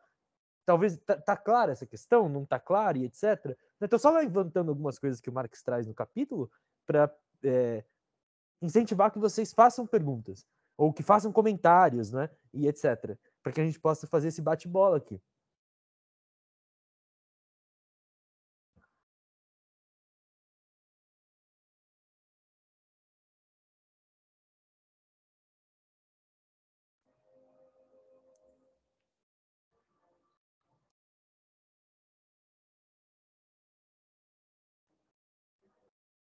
Ninguém? Vou só fazer um comentário. Pode fazer. Essa questão de ser o trabalho que remunera o capital, né? Foi uma das falas da Sofia Manzano acho que era no Pânico, né? Ou na Jovem Pan, não sei. E me parece que escamotear isso que o Marx explicita ao longo da obra é a tarefa da ideologia, né? Porque o capitalista não tem nenhum interesse em explicitar que a remuneração dele vem do trabalho, né? Então ele cria formas, né, de falsear essa realidade para simplesmente nebular a visão, né, das pessoas. Então, não sei, só uma ficha que caiu aqui, me parece que, né, uma constatação, assim, de que esse falseamento faz parte, inclusive, da própria reprodução do capital, né? Enfim, é uma narrativa que convence muita gente. Legal. E veja, tem ideólogos que talvez façam isso de caso pensado, mas percebam que o Marx está mostrando aqui é, inclusive, o fundamento real disso. O capitalista fala essas coisas não é porque ele quer enganar outra pessoa de que as coisas são assim, mas ele sabe que não são. O capitalista não pensa desse jeito, que o trabalho produz a riqueza, porque ele é o capitalista. Porque para ele é o que o Marx está mostrando. O lucro brota do capital que ele emprega. Ele pegou R$500 ou o que quer que seja e investiu. Não é? E aquilo ali, aquele capital que ele botou em movimento é que vai gerar um lucro no final das contas. Para ele é assim. Ele gera empregos, entendeu? É isso que o Marx está mostrando. Tipo, claro que depois o cara pode pesquisar, entender que não é assim. Você vai ter toda uma classe de ideólogos, de cientistas que vão falar que não é e que não sei o quê. Isso vai tomar uma forma hiper mega complexa, né? Vai ter ciência econômica, vai ter ciência política, vai ter filosofia e tudo isso que vai, entre aspas, legitimar e justificar esse ponto de vista. Mas esse ponto de vista é uma objetividade. Né? O capitalista, a capitalista, né? Homem, mulher, que quer que seja, está nessa posição, concretamente. Né? E o que o Marx está mostrando aqui é a partir da produção. Né? Como quando ele pega o capital dele e adianta, né? Ele está falando assim, bom, então o que aparece depois não é mais valor, é lucro. É o que ele está sendo remunerado. E, gente, a gente está no capítulo 1. Mas esse livro, ele tem um salto qualitativo na teoria do Marx que é fundamental, que a gente vai ver nos capítulos 8, 9 e 10, que é quando se formam os preços de produção. Ali, como a Gabi falou, a gente vai ver as mercadorias não são vendidas pelos seus valores imediatos, né, individuais, mas os capitalistas disputam na totalidade da produção social pela totalidade do mais valor produzido. Né? Então há uma diferença não apenas de mistificação, mas o lucro e o mais-valor diferem também, quantitativamente falando. Né? Então a gente vai continuar vendo essas questões aqui. Mas, enfim, esse comentário que eu tinha não foi uma pergunta ruim, não, Melanie. Mas eu queria deixar claro, não é uma falsificação da consciência, da cabeça. Tem um fundamento social para isso. Para ele é assim, entendeu? Objetivamente falando, imediatamente falando. Né? Tanto que para entender como se dá de verdade, precisou de, uma quantidade absurda de trabalho humano, não apenas pelo Marx, mas por muita gente para entender como se dá o processo.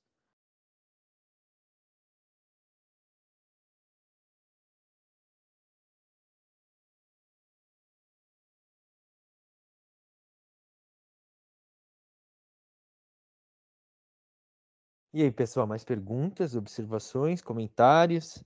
Estamos em quantos aqui? 19 na sala. Ó, eu acho que ficaria legal se você ou a Gabriela explicasse um pouco de novo aquela questão do capital fixo, circulante, constante e variável. Por que uma parte do capital circulante é o salário, etc. Acho que era mais legal explicar essa parte.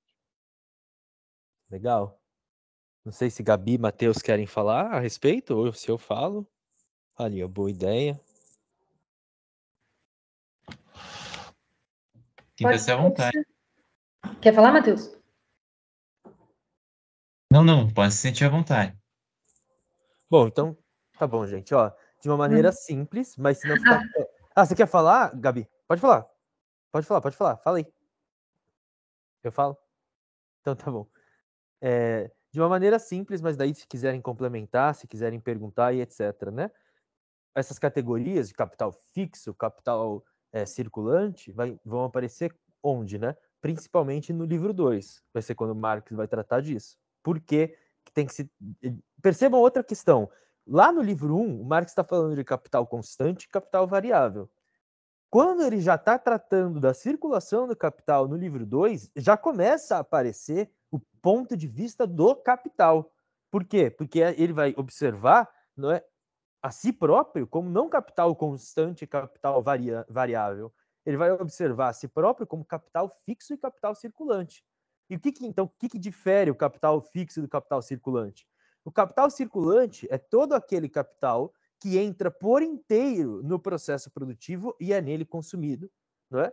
E depois sai por inteiro desse processo produtivo metamorfoseado nas mercadorias que ali foram produzidas, não é? Então, por exemplo, os objetos de trabalho que são inteiramente consumidos no processo produtivo, desde o carvão que se queima inteiramente para fazer as coisas funcionar, até, sei lá, a madeira que é trabalhada para mudar de forma e se transformar numa outra coisa e vai ser a base daquele produto, né?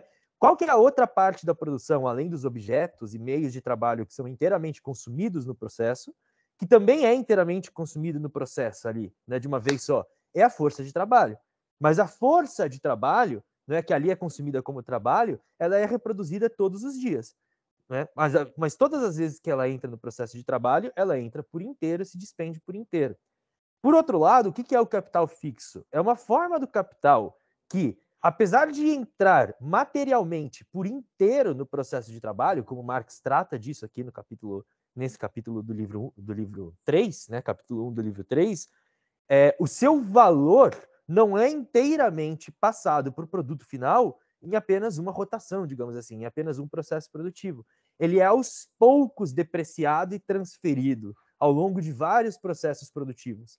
Então, nesse exemplo que o Marx está dando, aqueles 400 de capital constante, né, que ele está falando e etc., o que ele está mostrando? Que tem uma parte que advém de máquinas, equipamentos e etc., que são aos poucos depreciados e que tem o valor de 1.200 libras. Só que em cada processo produtivo, você deprecia só 20. Por isso que é um capital fixo, porque ele se mantém ali como capital em vários processos produtivos. Não é consumido de uma vez só, num processo apenas. Não é? Se esse capital de 1.200 ele é consumido 20 por cada vez, a gente consegue calcular, por exemplo, quantos processos produtivos terão que ocorrer para que ele seja inteiramente consumido, depreciado. E daí você vai ter que fazer o quê? Trocar a máquina, o equipamento, ou o que quer que seja que você utilizasse. Né? Então, nessa contabilidade que o Marx está fazendo, outra coisa que talvez seja importante colocar é aquela distinção que ele faz do seguinte: o preço de custo diz respeito sempre ao capital circulante. Quando você calcula o preço de custo, você está calculando aquilo que realmente entrou no processo produtivo e foi consumido em termos de valor. Por outro lado, o capital vai calcular o seu lucro não sobre o preço de custo apenas da mercadoria, mas sobre a totalidade do capital que ele despendeu. Então, no exemplo que a gente está tendo aqui no livro, não é? Eu não lembro, acho que é 1.680, mas vamos dizer que fosse 1.600, não é? O capital despendido total. E o preço de custo era 500, não é? Com mais-valia de 100, ou lucro de 100, não é? Como que ele vai calcular a sua taxa de lucro? É isso que o Marx está mostrando. Ele vai calcular a taxa de lucro não sobre os 500, mas sobre os 1.600. Porém, o preço de custo da mercadoria está sempre referenciado apenas no capital circulante, que foi inteiramente despendido no processo de produção. Né? Então, fiz aqui uma explicação grande, mas, para resumir, capital circulante é sempre inteiramente despendido em cada ciclo produtivo. Uma parte dele é capital constante, que vai ser inteiramente consumido, e uma parte dele é capital variável. O capital variável é sempre circulante. Uma outra parte do capital despendido na produção vai na forma de capital fixo. Ele não é inteiramente consumido. Um exemplo muito claro são os prédios, por exemplo. Né? Os prédios ficam ali por muitos e muitos e muitos e muitos anos, sendo de alguma maneira depreciados e etc. Mas as máquinas também são ótimos exemplos disso. Elas são aos poucos transferidas para os produtos finais, né? Os seus valores, e recuperadas pelos capitalistas ao longo de um prazo maior. Então, não sei, seria essa a minha explicação. Se tiver alguma dúvida, alguma questão, pode colocar. Se alguém quiser também complementar. É isso que eu teria a dizer. Eu acho que é interessante também, Yuri, eu achei perfeito a tua análise aí, é isso, né? Bem completinho. Só eu queria colocar que eu acho que é fácil, mais fácil assim, quando a gente pensa no objetivo dessas divisões, né? Desses conceitos. No livro 1, quando o Marx está falando de capital constante e de capital variável, ele está preocupado em explicar como o processo de produção gera mais valor. Então, ele vai separar o trabalho das outras coisas. né, o trabalho, do que é o resto do capital, que é trabalho morto. Separar o trabalho vivo do trabalho morto e mostrar que o capital variável é aquele que produz valor. No livro 2, a preocupação já é ver como o capitalista faz essa contabilidade, como que ele, na circulação, calcula o seu lucro nas rotações do capital, como que ele vai, daí, passar por uma reprodução, né, ampliada, aumentando cada vez mais, reinvestindo a mais-valia que ele consegue conquistar na produção, né? Então, no livro 2, não é só capital variável e capital constante, porque interessa ver o que eu já tenho e o que eu preciso comprar em cada rotação do capital, porque é assim que eu faço o cálculo. Então, não vai servir mais essa diferença de... Quer dizer, claro que as coisas, como a gente está colocando, sempre uma vai já pressupondo a outra, né? Então, não é que não serve, mas as categorias são outras, de capital circulante e capital fixo, nesse caso, porque o que eu já tenho que é estável, né? Como o Yuri acabou de colocar, máquinas e, por exemplo, os prédios, e o que eu tenho que comprar em cada nova rotação do capital. Por exemplo, trabalho e matérias-primas. Então, a divisão já não vai ser mais entre trabalho e as outras coisas, né? A divisão vai ser entre o que está fixo e o que é circulante é o que eu preciso comprar em cada nova rotação. Por exemplo, pagar os trabalhadores daquela rotação e pagar as matérias-primas daquela rotação. Baseado nisso, eu vou ter o meu custo de sempre ali, né? Porque o que o Adi pergunta também, que é assim, poxa, mas ele não tem previsibilidade nenhuma, ele não consegue fazer um cálculo da mais-valia, mas ele tem uma noção. A noção dele é uma noção de trás para frente do que a gente está fazendo, né? O capitalista, ele olha lá o produto, a mercadoria no mercado, e ele fala, essa mercadoria tem mais ou menos tal preço. Então, por quanto de custo que eu vou produzir para eu ter determinada margem de lucro, que é uma média entre os capitalistas? É esse pensamento que ele tem, né? Ele olha para frente e fala, a xícara, ela está sendo vendida eu já estou com outra xícara, ela está sendo vendida a R$50 no mercado. Quanto que eu tenho que ter de custo, de preço de custo, para ter uma média de lucro que é mais ou menos 15%, porque é mais ou menos o que está no mercado. Que é o que a gente vai ver no futuro, porque o capitalista ele tem uma noção do lucro, porque ele tem um dinheiro que ele pode colocar em vários lugares. Então, tá lá, o título da dívida pública está oferecendo para ele 10% de lucro. O CDI do banco está oferecendo não sei quanto. Se ele emprestar esse dinheiro para a mãe dele, dá não sei quanto. Ele tem opções, se ele comprar uma terra e colocar para alugar, tem tanto, né? A renda da terra, ou comprar um apartamento e pôr para alugar. Vários apartamentos, né? Então, ele tem opções para fazer com esse dinheiro. Quando ele vai escolher o capital produtivo, ele vai colocar ali pensando que ele tem que ter uma margem de lucro que seja, no mínimo, a média do que está dando em outros lugares. Porque senão ele vai com o capital para outros lugares, né? Não vai ser trouxa.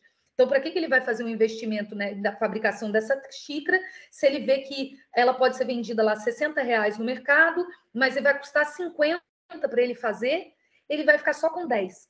Pô, mas aí a cada 60 que ele coloca, ele ficar só com 10, talvez não valha a pena, porque se ele comprar título da dívida pública, dá mais dinheiro. Então, ele tem uma noção da média dessa... Isso que a gente vai ver, que é a equalização da taxa de lucro pela concorrência, porque os capitais estão correndo um atrás das taxas de lucro. O capitalismo não está preocupado com... Os capitalistas não estão preocupados na produção de determinado valor de uso, eles estão preocupados com a taxa de lucro. Eles correm atrás da maior taxa de lucro. Então, se ele tem uma média de lucro ali melhor, ele corre para lá. Se é aqui, ele corre para cá. Então, quando ele vai definir se é viável ou não a produção de uma mercadoria, né, um determinado valor de uso, ele vai ver, puxa, aqui produzindo isso, se eu vendo com preço de produção tal no mercado, com uma média, respeitando a média geral de lucro, quanto que tem que ser o meu custo? O meu custo tem que ser R$20 para valer a pena fazer essa xícara. Senão, vale a pena eu ir para outro lugar. Então, por isso que, na verdade, a corrida dos capitais é uma corrida para reduzir o custo, né? E eles vão reduzir o custo barateando o trabalho, né, de todas as formas de precarização do trabalho, e tentando comprar matérias-primas mais baratas, tentando economizar no negócio, colocando uma maquinaria que é mais produtiva, porque se o custo, né, o Marx colocou aqui nesse capítulo, né, o preço das mercadorias ali é composto, as mercadorias são compostas pelo custo e pela mais-valia. Quer dizer, custo e mais-valia. Se eu consigo... O preço dessa mercadoria no final, ela é medida pelo mercado, porque ele não pode fazer um preço gigante e colocar no mercado que não vai vender. não realiza a mercadoria. Então, esse preço final do mercado está mais ou menos definido pela concorrência. O que ele vai fazer aqui do outro lado do parênteses, né? Custo mais valia igual mercadoria, né? O preço dessa mercadoria, vamos colocar aqui o preço de produção dessa mercadoria, né? Então, ele vai ter para mexer nessas duas coisas aqui, mais-valia e custo. Né? Ou ele aumenta a mais-valia por possibilidade de aumentar a taxa de mais-valia mesmo, né? De aumentar a intensificação do trabalho, por exemplo, né? Ou ele reduz o custo também, né? Que é pagar menos o capital variável e economizar, né? Aumentar a produtividade desse capital fixo. Então, acho que o objetivo do negócio do porquê que o Marx divide lá no livro 1 em capital variável e capital constante, e já no livro 2 em capital circulante e capital fixo, porque aí o capitalista já quer saber né, essa conta é exatamente a conta que o capitalista faz, né? Eu tenho aquele capital inicial, eu vou desgastando a máquina, vou fazendo um fundo de reserva para desgastar, para repagar a máquina, né? Que o livro 2 coloca, e eu tenho que ter sempre um custo tal para que eu tenha uma média de mais-valia tal. Só que aqui o que esse capítulo está dizendo é que essa média de lucro aí, que aparece como lucro, se dá pelo mais-valor, pela mais-valia. E isso que fica escondido desse processo, né? Porque parece que ele é o cara esperto que consegue gerir ali os fatores de produção, como o Matheus colocou, né? Cada fator de produção teria sua respectiva porção no negócio, né? Numa teoria, né, que ignora a mais-valia, que é a teoria burguesa. E o lucro gerado vem de tudo, né? Isso que o Marx está enfrentando. Mas aí, para ele fazer a conta dele, não pode trabalhar com capital constante e capital variável. Tem que trabalhar com capital circulante e capital fixo. Então, o capital circulante é capital variável e capital constante. O capital fixo é sempre só capital constante.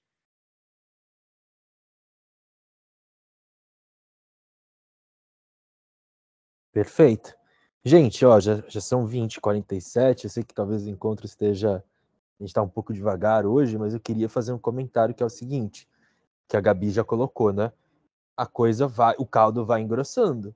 A gente está no livro 3, já tem 2 livros atrás, apesar de que eu acho que o livro 2 é importante para entender o livro 3, mas o livro 1 certamente é mais fundamental. Mas o caldo vai engrossando aqui no livro 3 também. Então eu acho que esse primeiro capítulo ele é até que bem direto ao ponto, bem claro, ele é até que bem simples.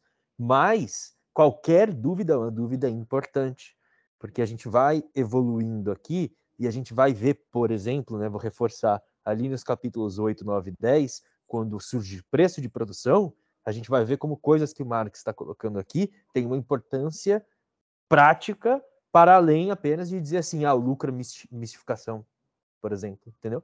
Porque, novamente, né, essa questão toda de como a taxa de lucro, né, vai estar baseada no capital despendido e etc. Eu estou dando um adiantamento só para dizer assim, não tenham receio de fazer nenhuma pergunta agora, porque esses primeiros momentos, eles são os fundamentos do que a gente vai discutir ali mais adiante e no resto desse encontro como um todo, né, a respeito do livro 3. Reforçando isso, não tiverem perguntas e etc., é claro, não há problema nenhum se todo mundo entendeu o texto também, não vamos ter problemas então nos próximos capítulos e sem problema nenhum.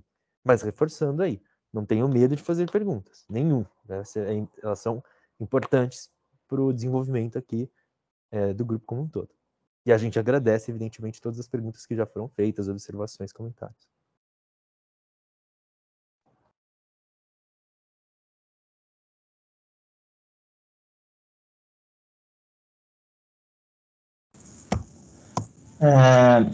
Eu tenho uma questão, entrei atrasado aqui, tô meio de paraquedas, mas eu fiquei na dúvida aqui. Eu não tenho muita familiaridade com essas categorias do livro 3, assim, né? Preço de custo, no caso, eu poderia dizer que existe uma correspondência e... Não sei se é correto dizer correspondência, mas se há uma aproximação maior entre o preço de custo e o valor da mercadoria... Legal, boa pergunta, Eziel. Obrigado por tê-la colocado.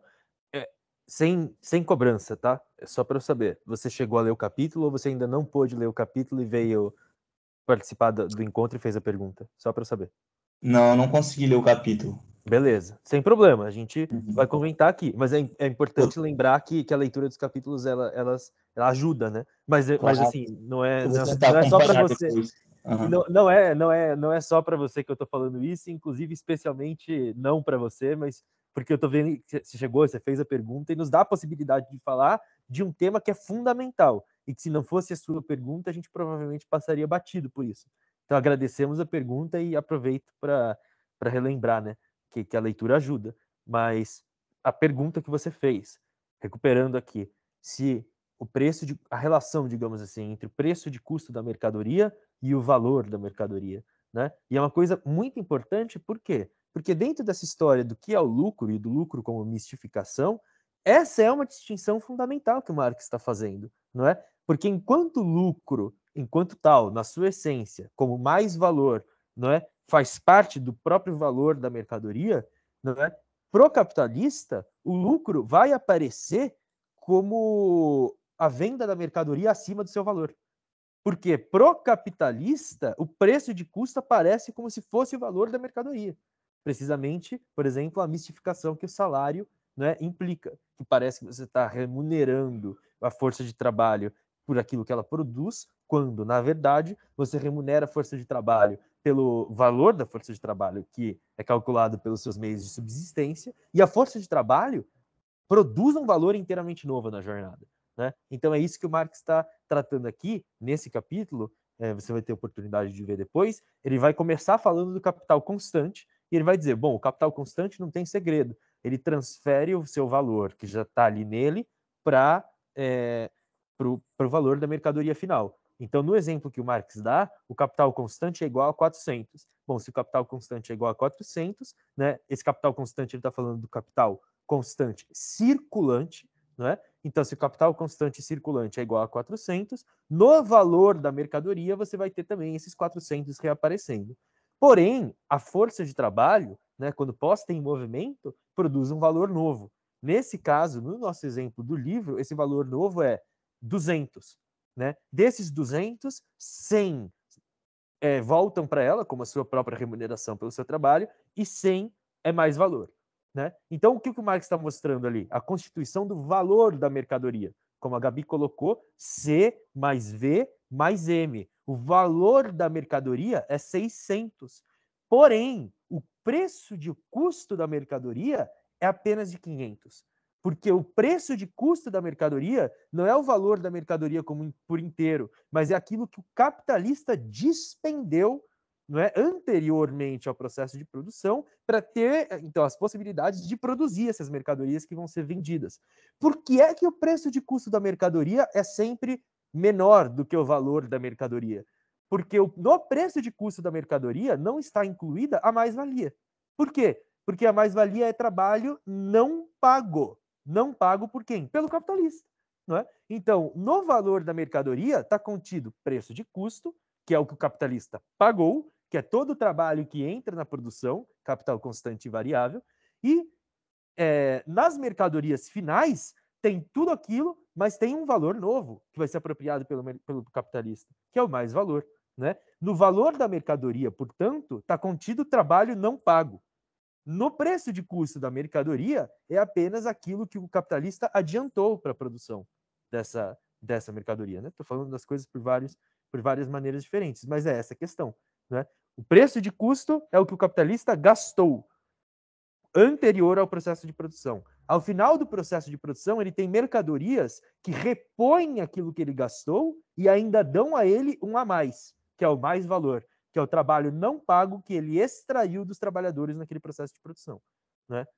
Então, essa é a questão que o Marx está tratando aí. No capítulo, acho que ele trata disso com algum cuidado, e depois, quando você vê lá, vai ficar mais claro. Mas ótima pergunta, essa distinção é importantíssima. Se não tiver ficado clara ou se ficou confuso, o que quer que seja, por favor, refaçam a pergunta. Ela é uma distinção muito importante. Acho que muito boa a sua explicação, Yuri. Então, no caso, o preço de custo ele é um valor antecipado que o capitalista utilizou para produzir a mercadoria, né? E aí um valor excedente a esse preço de custo é gerado pela força de trabalho, né? Como a fonte do lucro, Perfeito. no caso, né? Perfeito. E aí, talvez por não ter essa familiaridade também, eu queria saber, porque me parece muito as questões elementares do livro 1, esse tratamento, né? E qual que é a diferença, se há uma diferença, algum novo elemento importante, assim, nesse tratamento agora, do livro 3, que diferencia do livro 1? Legal. No livro 1, o Marx está tentando mostrar o processo de produção do capital. Então, ali, por exemplo, ele vai mostrar claramente como esse a mais, né, do capitalista advém do trabalhador, do processo de trabalho, etc., que é explorado ali, né? Como a sua força de trabalho é consumida por mais tempo do que aquele no qual ela se reproduz a si mesma. Beleza? Então, no livro 1, ele está mostrando esse processo. Aqui no livro 3, ele está querendo entender como é que o processo vai aparecer para a sociedade como um todo e para o capitalista, né, do ponto de vista do capitalista. Então, por exemplo, aqui, nesse capítulo, em que ele vai tratar justamente, não é, do preço de custo e do lucro, não é, apesar do lucro ter como fundamento o mais valor, e por enquanto eles são inclusive numericamente iguais, o lucro não é apenas o mais valor, não é? Ele é esse a mais que emerge do capital que é despendido. Então, é um ponto de vista, é um momento dessa realidade diferente daquele lá do livro 1. Lá no livro 1, a gente estava vendo o processo por dentro. Aqui no livro 3, a gente está começando a ver o processo como se fôssemos nós mesmos os capitalistas e como a gente perceberia isso. Porque se eu sou um capitalista, eu pego 100, eu compro força de trabalho, eu compro o que quer que seja para ela produzir, depois eu vendo aquilo por 150, do meu ponto de vista, o que eu fiz? Peguei 100 de capital e vendi por 150 e surgiu um lucro da circulação. Não é? Esse é o meu ponto de vista. Por isso que o Marx vai mostrar nesse capítulo, depois você vai ter a oportunidade de ver, que o lucro é essa forma mistificada, ele vai dizer. Né? Aparece como se fosse algo que emergisse do próprio capital. Né? Esse primeiro momento, eu quero refazer essa afirmação, essa observação, porque ela é importante.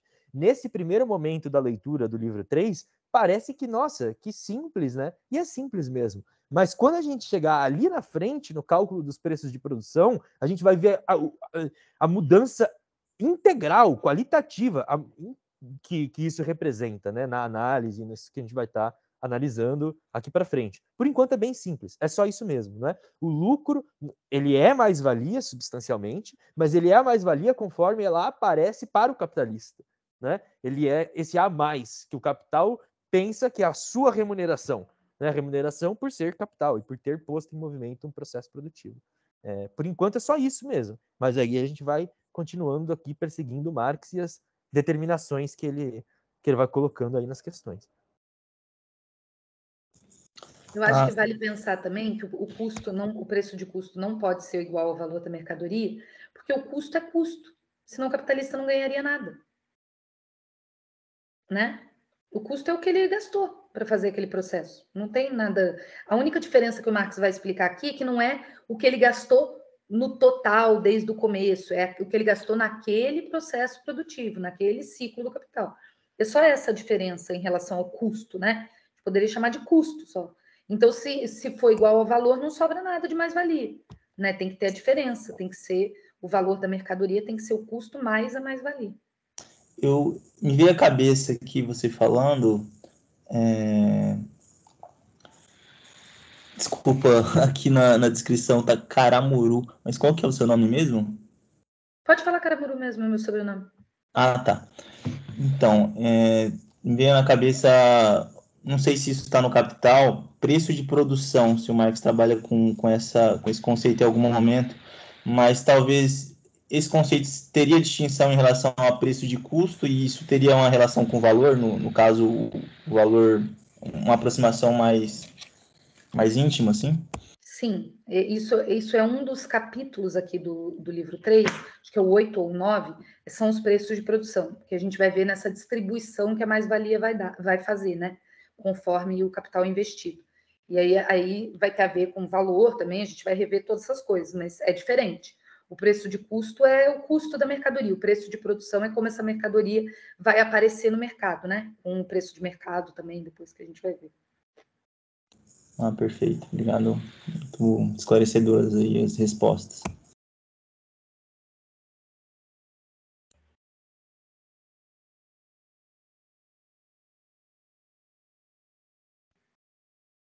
É que eu acho que confunde um pouco, porque podia ser só custo, né? E não preço de custo. E aí o preço de produção, né? Mas não sei se tem algum motivo para isso.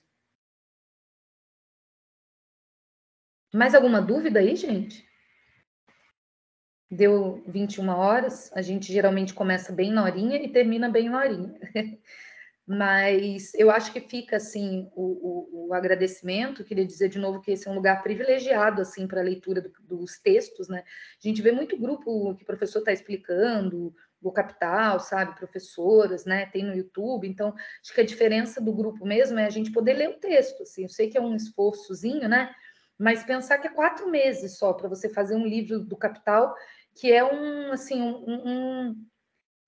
sempre sinto assim que é o estudo fundamental, né? O estudo que se aplica em todas as coisas depois, que faz você entender a realidade. É como aprender a ler, né? Então, para depois conseguir fazer as frases nos seus lugares. Então, acho que fica aí também um chamado para a gente tentar fazer as leituras, né?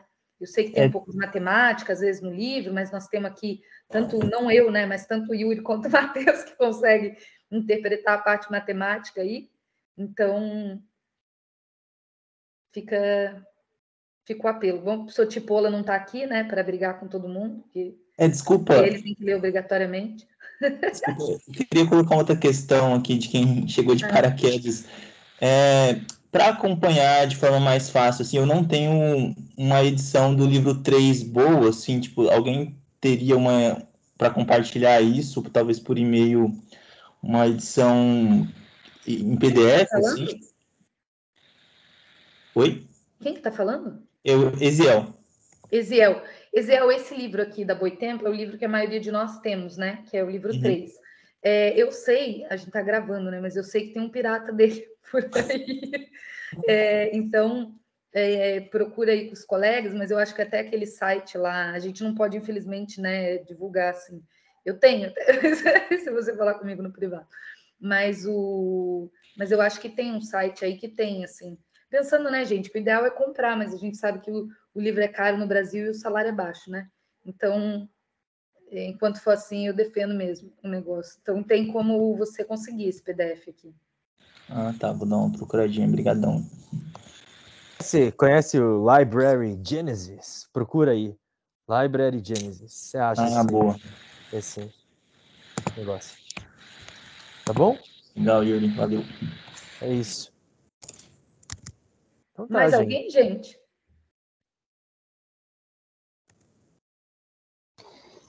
Vocês podem enviar por e-mail essa gravação, porque eu sinto que vou precisar ouvir alguns conceitos de novo. A professora Dayana, May, né? Posso te chamar, Vitor? Sou Sim, geral, pode. May, a gravação, a gente tem um canal do YouTube, que ainda é assim, não é o cúmulo da organização, mas os nossos vídeos são colocados lá. Então, só escrever leituras do Capital mesmo, as gravações são colocadas lá pela professora Daiane. E a gente tem também, gente, o site do Leituras do Capital, que eu acho que posso colocar aqui. Ela caiu. Mas tem no YouTube, tem o site do Leituras do Capital. Você tem aí fácil, Matheus? Para colocar no chat? Mas a gente pode também pedir para a Dai talvez mandar por e-mail, né? Talvez fique mais fácil. Ela dispara por e-mail, se for o caso. Não sei se vocês já não receberam, mas acho que o Matheus vai mandar aqui no chat. Vocês têm algum aviso final? Eu acho que não, né? Então é isso. Só de deslogar no vermelhinho, né? Que ela falou no início. Isso. Então é verdade. Lembrem-se de se deslogarem. Eu queria esperar a Gabi para. Não, eu voltei já. Eu fui voltou? colocar no Leituras do Capital e desliguei meu negócio. Pronto. Né, burra. Então é isso. Mas acho que alguém coloca ali o site, porque no site tem os tem uma videoteca, May. Isso. Não sei se vocês falaram isso, mas tem uma videoteca ali com os videozinhos gravados pelo professor Tipola sobre cada capítulo. Já Então, você sim. pode ver por lá também. O Matheus compartilhou ali o YouTube e o site.